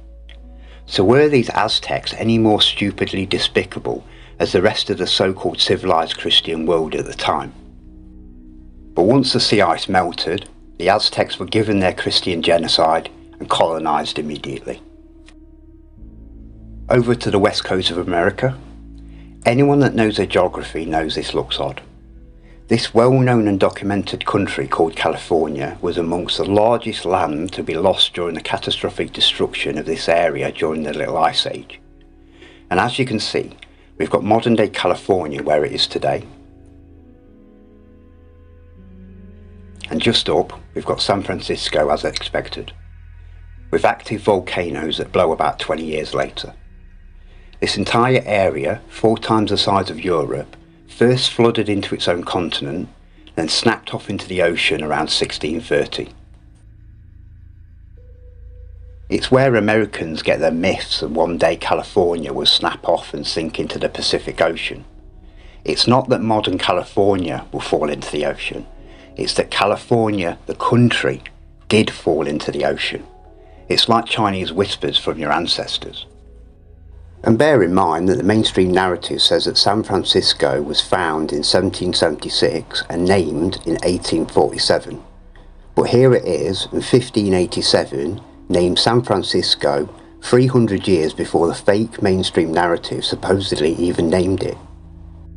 Just like I've been showing you, to navigate to the country of California, you would travel south from mainland California. This line indicates south. Straight south from mainland California to the port of California in the country of California. Just like from mainland New Galicia to the outer continent of Galicia. The country of California and its inhabitants perished around 1630 to 1700 when California nosedived into the Pacific. Another country and people removed from history, just like Tartaria, Friesland and Hilland. Quickly going on to South America, going back to what I was showing you earlier with the massive land loss in this area, as you can see with my rough outline of what's left today. Like I said, once you know the truth and use the correct code words, the narrative admits this land loss throughout this realm. During the Little Ice Age, which lasted from around the 16th to the 19th century, South America experienced notable environmental changes, particularly affecting its coastal regions. These changes influenced both flooding events and coastal loss. These flooding events often resulted from both heavy rainfall and rapid melting of glaciers. In particular, the Patagonian coastline and parts of northern Chile faced erosion. Estimates indicate that during the Little Ice Age, approximately 216,000 square miles were lost in South America. These areas right here. This area is now Patagonia, previously named Regione di Giganti, Land of the Giants. And to some, that may sound a wee bit silly, but this was a reality that's documented in many ships' logs from many famous and respected Navy admirals and captains during this timeline, the pre-reset timeline. These logs reported 8 to 12 foot men and women, including the voyage of the naval officer Ferdinand Magellan, an explorer that discovered the Straits of Magellan in 1520, a series of passages between Patagonia and what we now call Antarctica. He also named the Pacific Ocean. Himself and other crew wrote logs of accounts of these giants during his expedition that cost him his life, when he was killed by natives in the Philippines. We don't feel bad for this parasite, he deserved what he got. I won't be going into it in detail, but he befriended these peaceful giants, gained their trust, then captured a few of them, enslaved them, abused them, and they died on the ship. These entire areas broke off and sunk into the Pacific and Atlantic Oceans around 1630, the same time the continent of California disappeared. Around to China, the Great Wall of China, a stunning old world red brick structure. They have a few bits restored for the tourists, but most of this was destroyed during the recent ice age. But there's no big mystery. This has nothing to do with defence, just an old trade route to get through the mountains and over the rivers between the Chinese's Ming Dynasty and Tartaria. Even more amazing than Mexico City, this is a giant island city called Quimincia, the biggest star fort I've ever seen. with 5 other island star forts around it. Probably thinking fantasy, right? No. Known as the City of Heaven, being the most splendid city in the world. Notice the 3 bridges? I told you, Monty's the man. This map was amazingly accurate for 1587. As you can see, a huge star fort. Unfortunately, this city, everything around it, including its inhabitants, were wiped out during the direct results of the Little Ice Age. Now, people really need to stop calling everything old Tartarian. When you know the truth, you'll see how ridiculous it is. It's the cult shilling their misinformation and confusion. The cult have gone on shilling overdrive to make most of you think that the Tartarians made everything old world. They've made you believe the least likely race of people and country to have made everything are in fact the very people that did. Tartaria was obliterated around the same time as the fall of the Ming Dynasty, around 1644. We can only assume Tartaria fell in the same way. This area is Tartaria, now called Russia. The lower region has sparse small cities and pictured. The above northern regions were individual teepee villages of Tartarian tribes. Nomads moving with the seasons, hence the teepee tents and wagons. As we can read in these inscriptions, all these Tartars, savage and without fixed habitations, but they carry their pavilions with them, and they carry with them leather covers which they use instead of houses. Now take note of these white animals pulling their wagons. These animals. These are not wild animals. They're pictured with blue collars. They're working animals. And when you bear in mind that animals like horses didn't arrive in mass in Asia and America until around 1750 with the British and European settlers. This description says Canny Alani, which means Great Dane dogs. There is still a dog breed around today called the Great Dane. Due to crossbreeding, modern Danes grow smaller than the Tartarian original breed, but still, look at the size of these beasts. Now, you can see how they had these Great Danes pulling their wagons. We've got Maria Tartaro, the Tartarian Ocean. Azriet, these are the 10 tribes of Israel. A manticore. Here there are animals with human faces, body of lions and tails of serpents.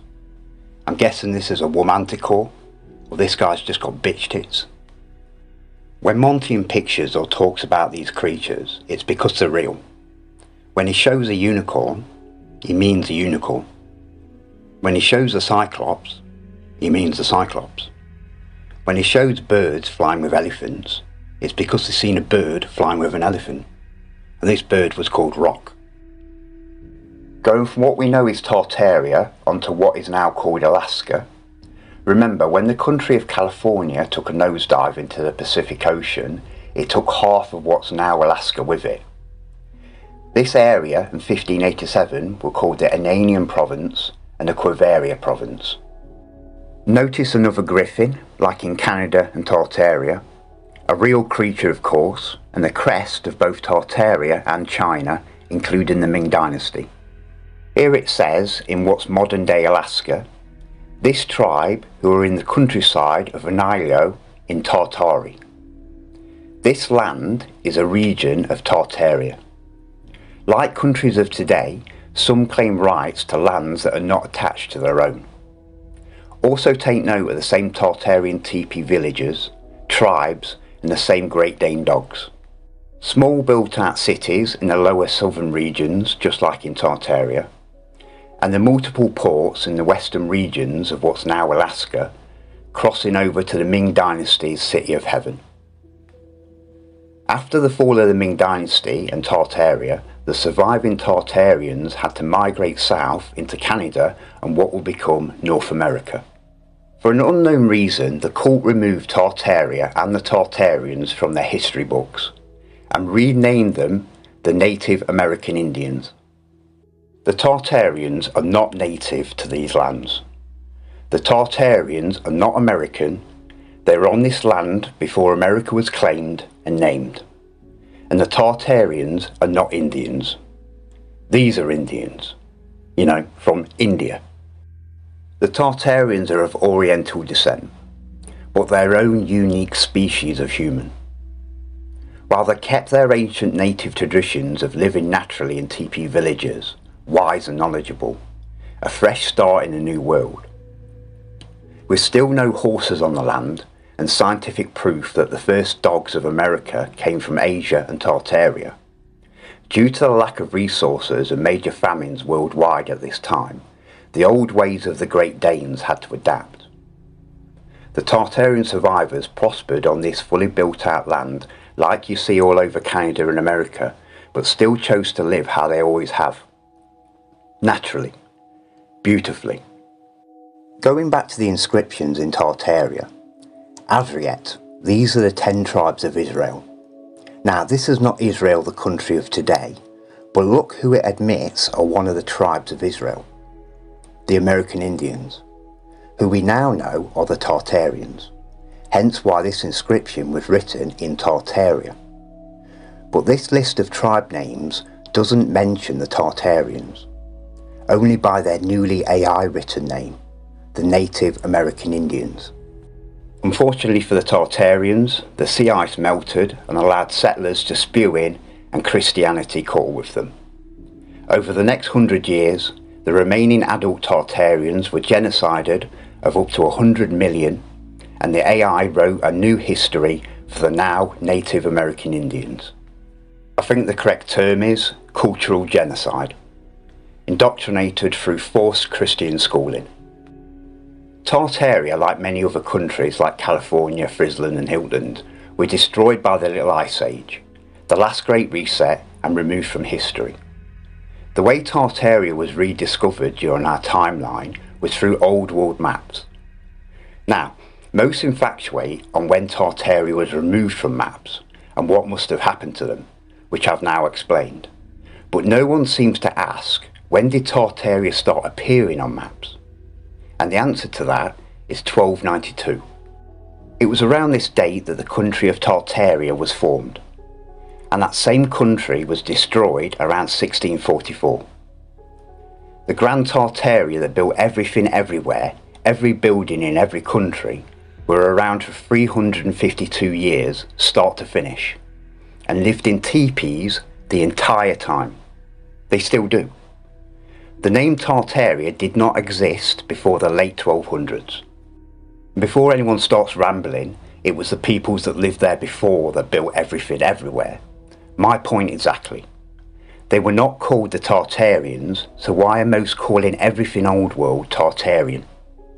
The country that inhabited this land before it was called Tartaria in 1292 was called Kievan Rus, and before that this country was called Srifia. If you still believe that Tartaria built everything everywhere, then you, my friend, have gone full retard. I'll really quickly take you around the exterior lands. South of South America, we've got the Land of Fire, the only landmass without a proper name as such, aka Antarctica. And as it says, a port for every wind. A shipping port on what's now Antarctica in 1587. And the civilization that populated this continent was called the Japanoki people. Now bear in mind that the mainstream narrative says that this continent, which a remaining part of it is now called Antarctica, was only discovered and explored in 1911. But here it is, over 300 years earlier, detailing its civilization, ports, rivers and terrain. Now there's good reason why these two landmasses were called the Land of Fire. This land bleeds red rivers. From Admiral Byrd's expeditions landing on 300 square mile patches of warm areas on Antarctica were thermally warm lakes. Like I was showing you earlier with the island of Deception, this massive island that they use as a port, very close to where Monty's port was, thermal hot springs and red rock all over the place. These are some of the reasons why this land was referred to as the Land of Fire. South from South Mexico to Galicia. South from California to Lakesh. I'll get onto this later, but this is where the court and some of their puppets live. South from South China to Nova Guinea, and this one will blow your mind later. And Monty detailed its inhabitants, who are amongst us. South from South India to Patalia, and again detailed by Monty as inhabited. South from West Africa to what I call Vista 3. South from South Africa to what I call Vista 2 and 1. And in Monty's timeline, this land was discovered by the Portuguese. And we'll be coming back to all of these later on the modern chart. As I briefly explained towards the start, the moon is not a solid object that Freemasons can land on. It's a focused electromagnetic plasma phenomenon. Electromagnetic energy comes from below the Earth at the magnetic north. The moon is a reversed image of our flat world's floor plan, a mirrored bird's eye view. Our never-changing face of the moon. By altering the colours, the world around us starts to appear.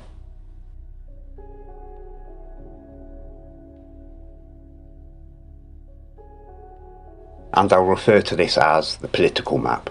It will help you get your head around it a bit better. This lunar map is so accurately detailed that it's an impossibility for it to be a coincidence. I believe in nothing, and I've tried to debunk it, but I can't. It lines up perfectly with the Monty, and I know the Monty map to be accurate. And there's some of you thinking, Captain, you're contradicting yourself now. You said a map is only a real map if it retains a built-in key, a navigational guide to navigate the very map itself. And you're right. Don't take them eyeballs off your screen.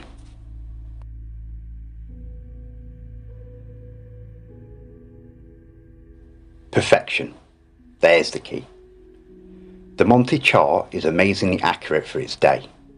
The lunar chart is amazingly accurate today. Before I get stuck in, I want to thank Vibes of the Cosmos for his years of research on this subject. His work's outstanding, and with respect to Vibes and every other genuine truth journalist, unfortunately, like most researchers, they make mistakes and sometimes don't comprehend the bigger picture and allow themselves to be blindsided with beliefs pushed upon them. So like with all these subjects I've touched on during this presentation, I've corrected, connected and finished Vibes of the Cosmos' work on this particular subject. Vibes has got the locations of the exterior lands in the incorrect areas geographically, in the wrong order and even missing in his seemingly unfinished work. These mistakes were for 3 reasons. 1. Vibes doesn't understand the destruction of the recent Little Ice Age between the 1587 Monty map and modern maps and the severe amount of land lost. 2. Vibes is not an expert in cartography specialising in Old World cartography and particularly the Abono Monty 1587. 3. Vibes is not a sailor nor truly understands marine navigation, chart plotting or astronavigation. Vibes mistakenly labelled this landmass as Nova Guinea, but this is actually Lakesh. What I've outlined here was Nova Guinea's original location before the destruction of the Little Ice Age, and everything inside this line was part of Nova Guinea. And here are the rest. As you can see, this includes Australia and New Zealand, amongst other surrounding islands like Fuji. I can undeniably prove this geographically amongst dozens of other proofs, mainly with the help of Monty's map, the key. And the implications are mind-blowing. Australia is full of old world and even ancient architecture predating the recent reset and the Little Ice Age, meaning there was built up architecture and infrastructure not only in our known world but even in the outer lands that surround us. The mainstream tells us that Australia was discovered by James Cook in 1770 and named Australia around 1825. And every old world building there was founded after. And as you can see on the Monty map, Australia's massive landmass is missing in the highly detailed area that Australia should be in geographically. There's only one country missing on the entire Monty map. Guess which one? Yep, Australia. But in reality, Monty didn't miss Australia out. It's right in front of you. Well, what Australia used to look like before every volcano in the area blew their tops all at once for years on end, causing massive earthquakes, mudslides and entire countries to fall into the oceans during the Little Ice Age that only ended in 1860.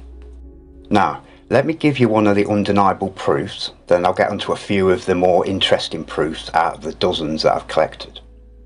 There's a couple of ways that we can use Australia's position geographically today and use it to locate the same area on Monty's map.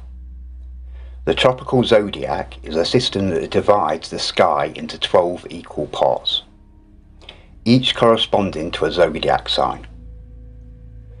The tropical zodiac is not directly used for navigation, but understanding celestial movements is crucial for us navigators. The Tropic of Capricorn runs through South Africa, South America and Australia. This line of latitude marks the southernmost point where the sun can be directly overhead at noon during the December solstice. The Tropic of Capricorn runs through the southern part of South Africa, just like on the Monty map, and runs through the central part of South America, as on the Monty, and lastly runs through Australia's central region. As I follow the Tropic of Capricorn into the area where Australia now geographically sits, there's only this section of land that Capricorn runs through, showing the location of Australia on the Monty map. And guess what landmass we're on? Yep, Nova Guinea. Lines up perfectly, and Australia geographically sits right here. New Guinea just under the equator line, and the Indonesian islands all line up geographically to Australia's position too. Using Borneo as a reference, as its name hasn't changed since its 1587 map, and Borneo today, we've got Malaysia, Singapore, Java, which has took a serious hit since 1587, the Swahili's, New Zealand plus surrounding islands were also part of Nova Guinea. Pre-Little Ice Age and the destruction that came with it, Papua New Guinea was known as the Glio Kingdom, but we still see remnants of the old city names like Papua New Guinea. The narrative says the Spanish were the first to name it after the reset, Nueva Guinea. Nueva Guinea, Nova Guinea. Clearly named after the country and outer ring landmass that had just been renamed Australia. The documented civilization in Nova Guinea was called the Kingdom of Brasilia. Australia, Brasilia. Sounds similar, but it gets weirder. The oceans on Monty's map behind the ring of continents were titled, behind Nova Guinea, now Australia, Oceano Austral Giatico.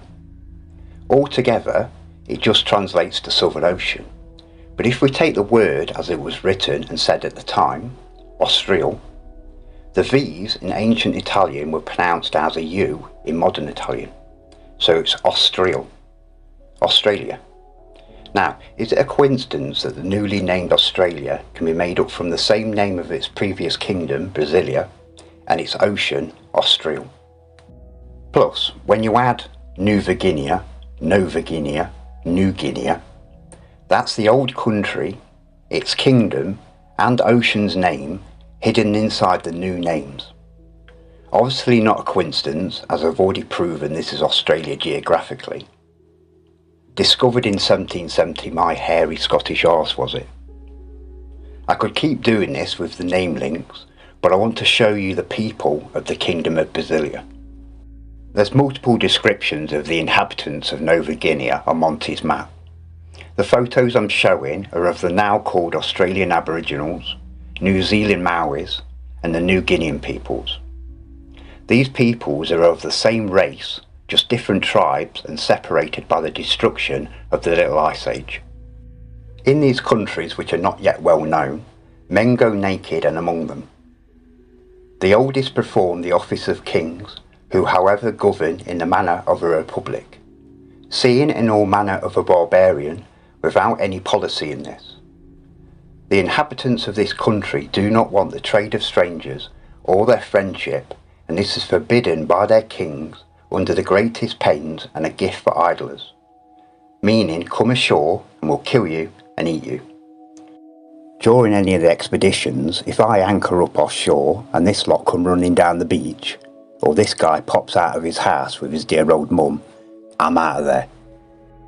The last thing I wanted to mention before we move on is the weird unique animals and critters shown on Monty's map of Nova Guinea.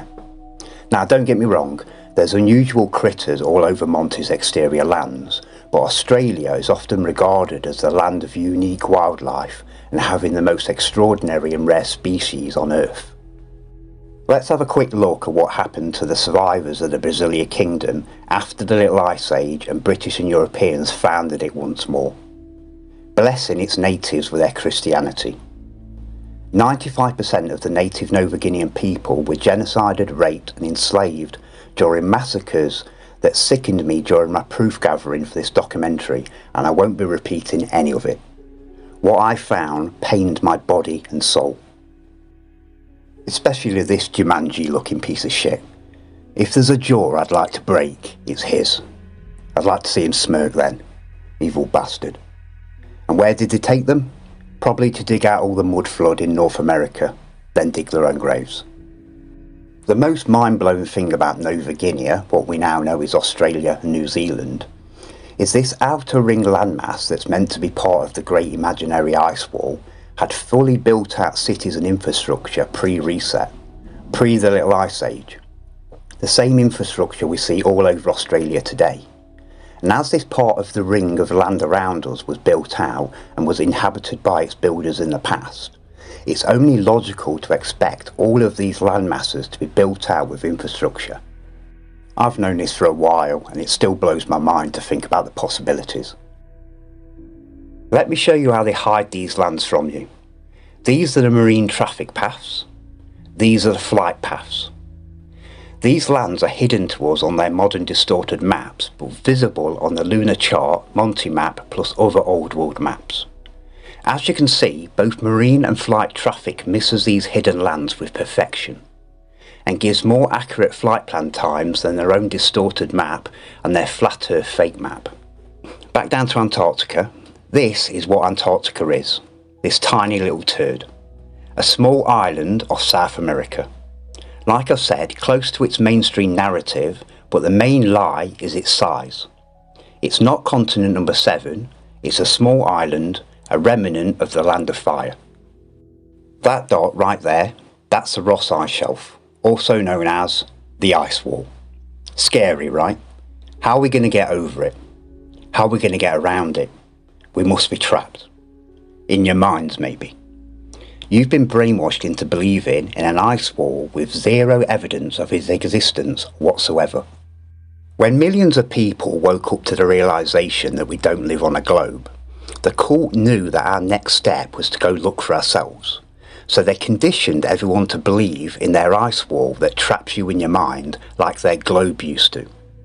It's really sad to see how effective their deception was. What else are you willing to believe without any evidence whatsoever? These islands are also part of the Land of Fire, but these are hidden on the cult's modern maps. The second landmass on Monty's map was completely destroyed with no remnants left on the lunar map.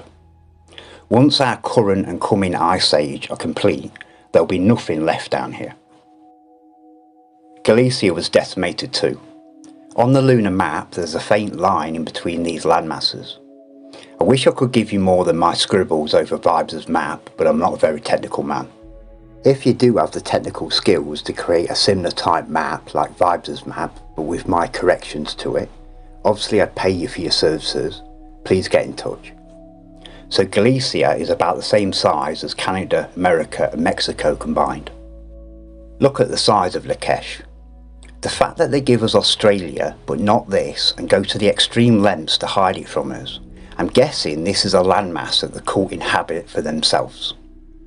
I've collected a dozen clues and hints that this is the case, like this photo from inside Air Force One, JFK's presidential plane. Notice the map on the wall, and no, that's not Australia, that's Lakesh. It's highlighted in lots of old world cartography. Lakesh has good weather, easy and quick to access, plus this continent didn't see much destruction during the Little Ice Age.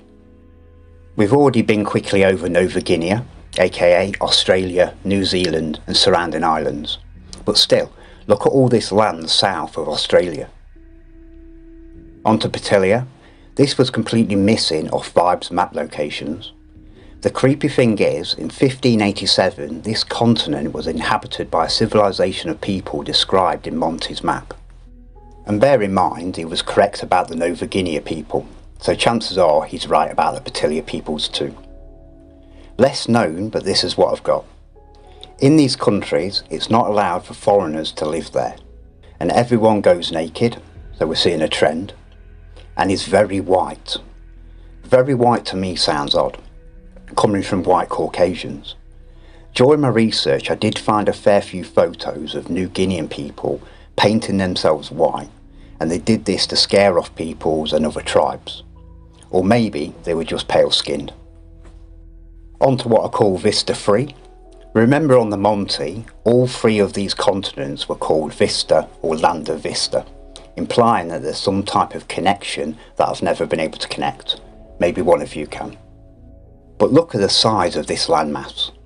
We could fit 3 of our world's land combined into this area. It's gigantic. And the chances are this entire area is fully built out with ancient and old world infrastructure, possibly even populated. We've got Vista 2, a series of lands twice the size of Europe. Again, I bet this land is fully built out. And the last gem, Vista 1, previously known as Atlantis. Destroyed during ancient times but not sunken like the legends state until the destruction of the Little Ice Age. Obviously Vibes also figured out that Atlantis was down here, but like most on his layout, Vibes mistakenly classed Vista 2 as Atlantis. Most that search for Atlantis are taken way off the mark with fantasy. Like in any research, stick to the facts and you'll always get to the truth. Use logic. Atlantis, Atlantean, Atlantic Ocean. Now, quickly going back to the different timelines of architecture. Now you're starting to understand the 4 different timelines. There's ways that we can prove the pre-reset timelines people did not build the stunning ancient and old world architecture. As Monty states, these outer landmasses were not yet well known. Monty's 1587 map was made towards the end of the pre-reset timeline. 20 years later, the world went to shit. So we know it wasn't the pre-reset timeline that made these structures we see all over places like Australia. The main mud floods happened between 16 and 1700. The narrative says that these Australian structures weren't built until the late 1800s, but all of them are severely mud flooded. So they either built all of these palaces, then decided to bury them all in mud, or these buildings were built pre-mud flood. So these structures are clearly built pre-reset and pre the Little Ice Age. And we know it wasn't the Nova Guinea peoples, the Brasilia Kingdom's people, that built these structures. Ancient and old world buildings all over Australia which are of the same architectural style as structures in England, France, Spain and the rest of the known world. It's an impossibility that the Nova Guinean people built their structures in exactly the same way, especially with these people having no contact with the outside world during their timeline. The Nova Guineans inherited this land and its infrastructure just as the rest of the pre-reset timeline did. Just as our timeline inherited what was left from our pre-reset timeline.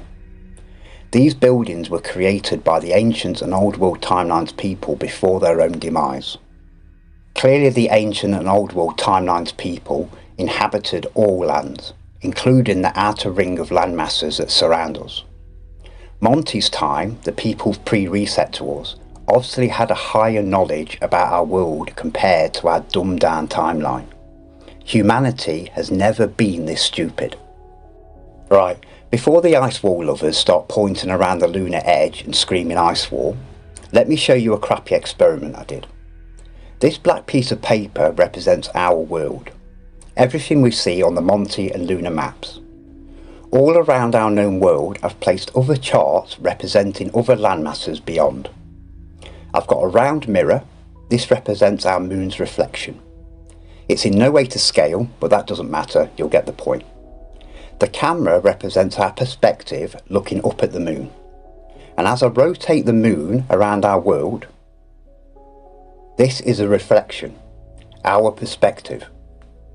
All we see is a round reflection of the immediate land around us, but we can't even see the full black rectangle piece of paper, only a small circle part of it. So does that prove that the rectangle is actually a circle?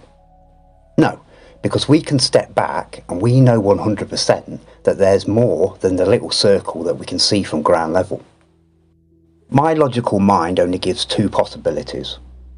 This circle is the edge of the known world, a barrier, maybe even an ice wall, a sealed unit from that point onwards. Or, like I said with my experiment, when you look into your bathroom mirror, do you see the reflection of the entire wall behind you, or just a part of it? Knowing for a fact that these hidden lands exist, this creates more issues and questions. We know for a fact that our local moon and sun both circle and spiral around our north. But if this outer land, large enough to fit 3 times our world inside, doesn't get the warmth from our local sun, it must be in darkness and frozen. Now, this is just a theory until I prove it, and I eventually will because I'm right. It would be a waste to create this massive landmass, plus possibly more beyond, to only allow a tiny part of it to be livable and accessible. It just doesn't make sense to me. And whenever something doesn't make sense to me, it's always because it's wrong. My soul resonates with the truth and receives information directly from source. And I feel it in my bones that these lands are habitable. If this area wasn't receiving warmth, the land and oceans would be frozen. There wouldn't be any distinctive features between the frozen land and seas. And the moon's reflection would look more like this. But that's not what we see. We see separate land and liquid oceans, indicating warmth and light. How could the moon reflect darkness and show landmasses in such detail? The only logical explanation would be this area has its own heat and light source. The sun and moon are yin and yang. You can't have one without the other. And you can't have either without their power source, a magnetic north. My unproven theory is that this land has its own sun and moon. Light, warmth, a power source and a magnetic north. Once becoming out of range of our lunar map, the next moon will come into view. Our moon and sun are not unique. I don't know how far the land goes before its inevitable containment, but at the end of the day, neither do any of you. And there's only 2 ways that we can find out. Remove the cult and gain back the secret libraries and knowledge, and or just go and look for ourselves.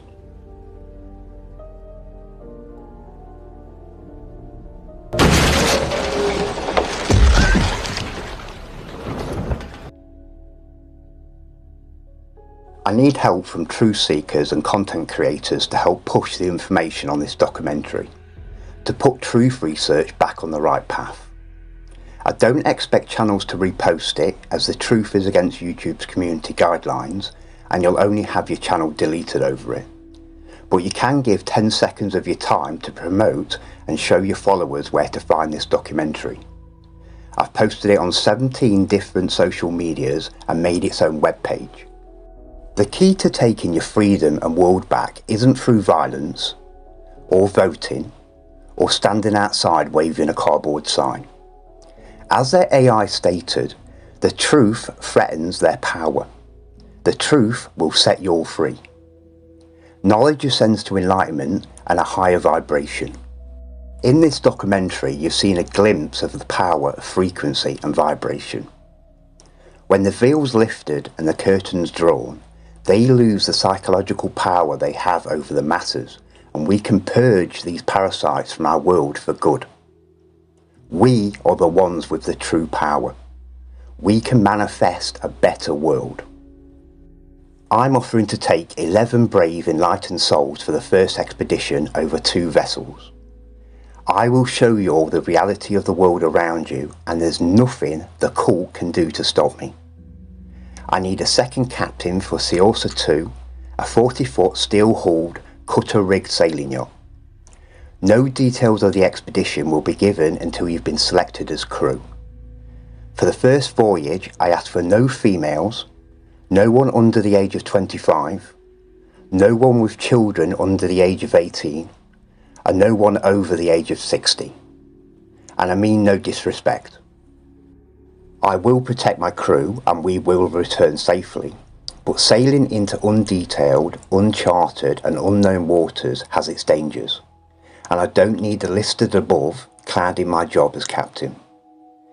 Each crew member must be prepared to individually spend 10 days with myself aboard Saorsa, my home, to experience and learn the basics of sailing and navigation, and approximately a 7-week expedition round trip. I can't be fooled, and I can see through your windows and into your soul. So if you don't have one or have bad intentions for me or my crew, I will see you. The parasites that runs and deceives this world has no power over me, and the captain doesn't like having his time wasted by deceivers. You may be a wolf in sheep's clothing, but I'm a lion in lions. Be warned. I don't trust tech, but for now, if you'd like to contact me, please see the address on screen or in the link below if this is an original post from a channel owned by myself. Any issues in future, and I'll add a PO box address. Just be careful of deceivers. I would never ask any of you to do or give me anything. I will show you all your reality at my own expense. Anyways, if you've got to this point, thank you for your time. Peace and love to you all.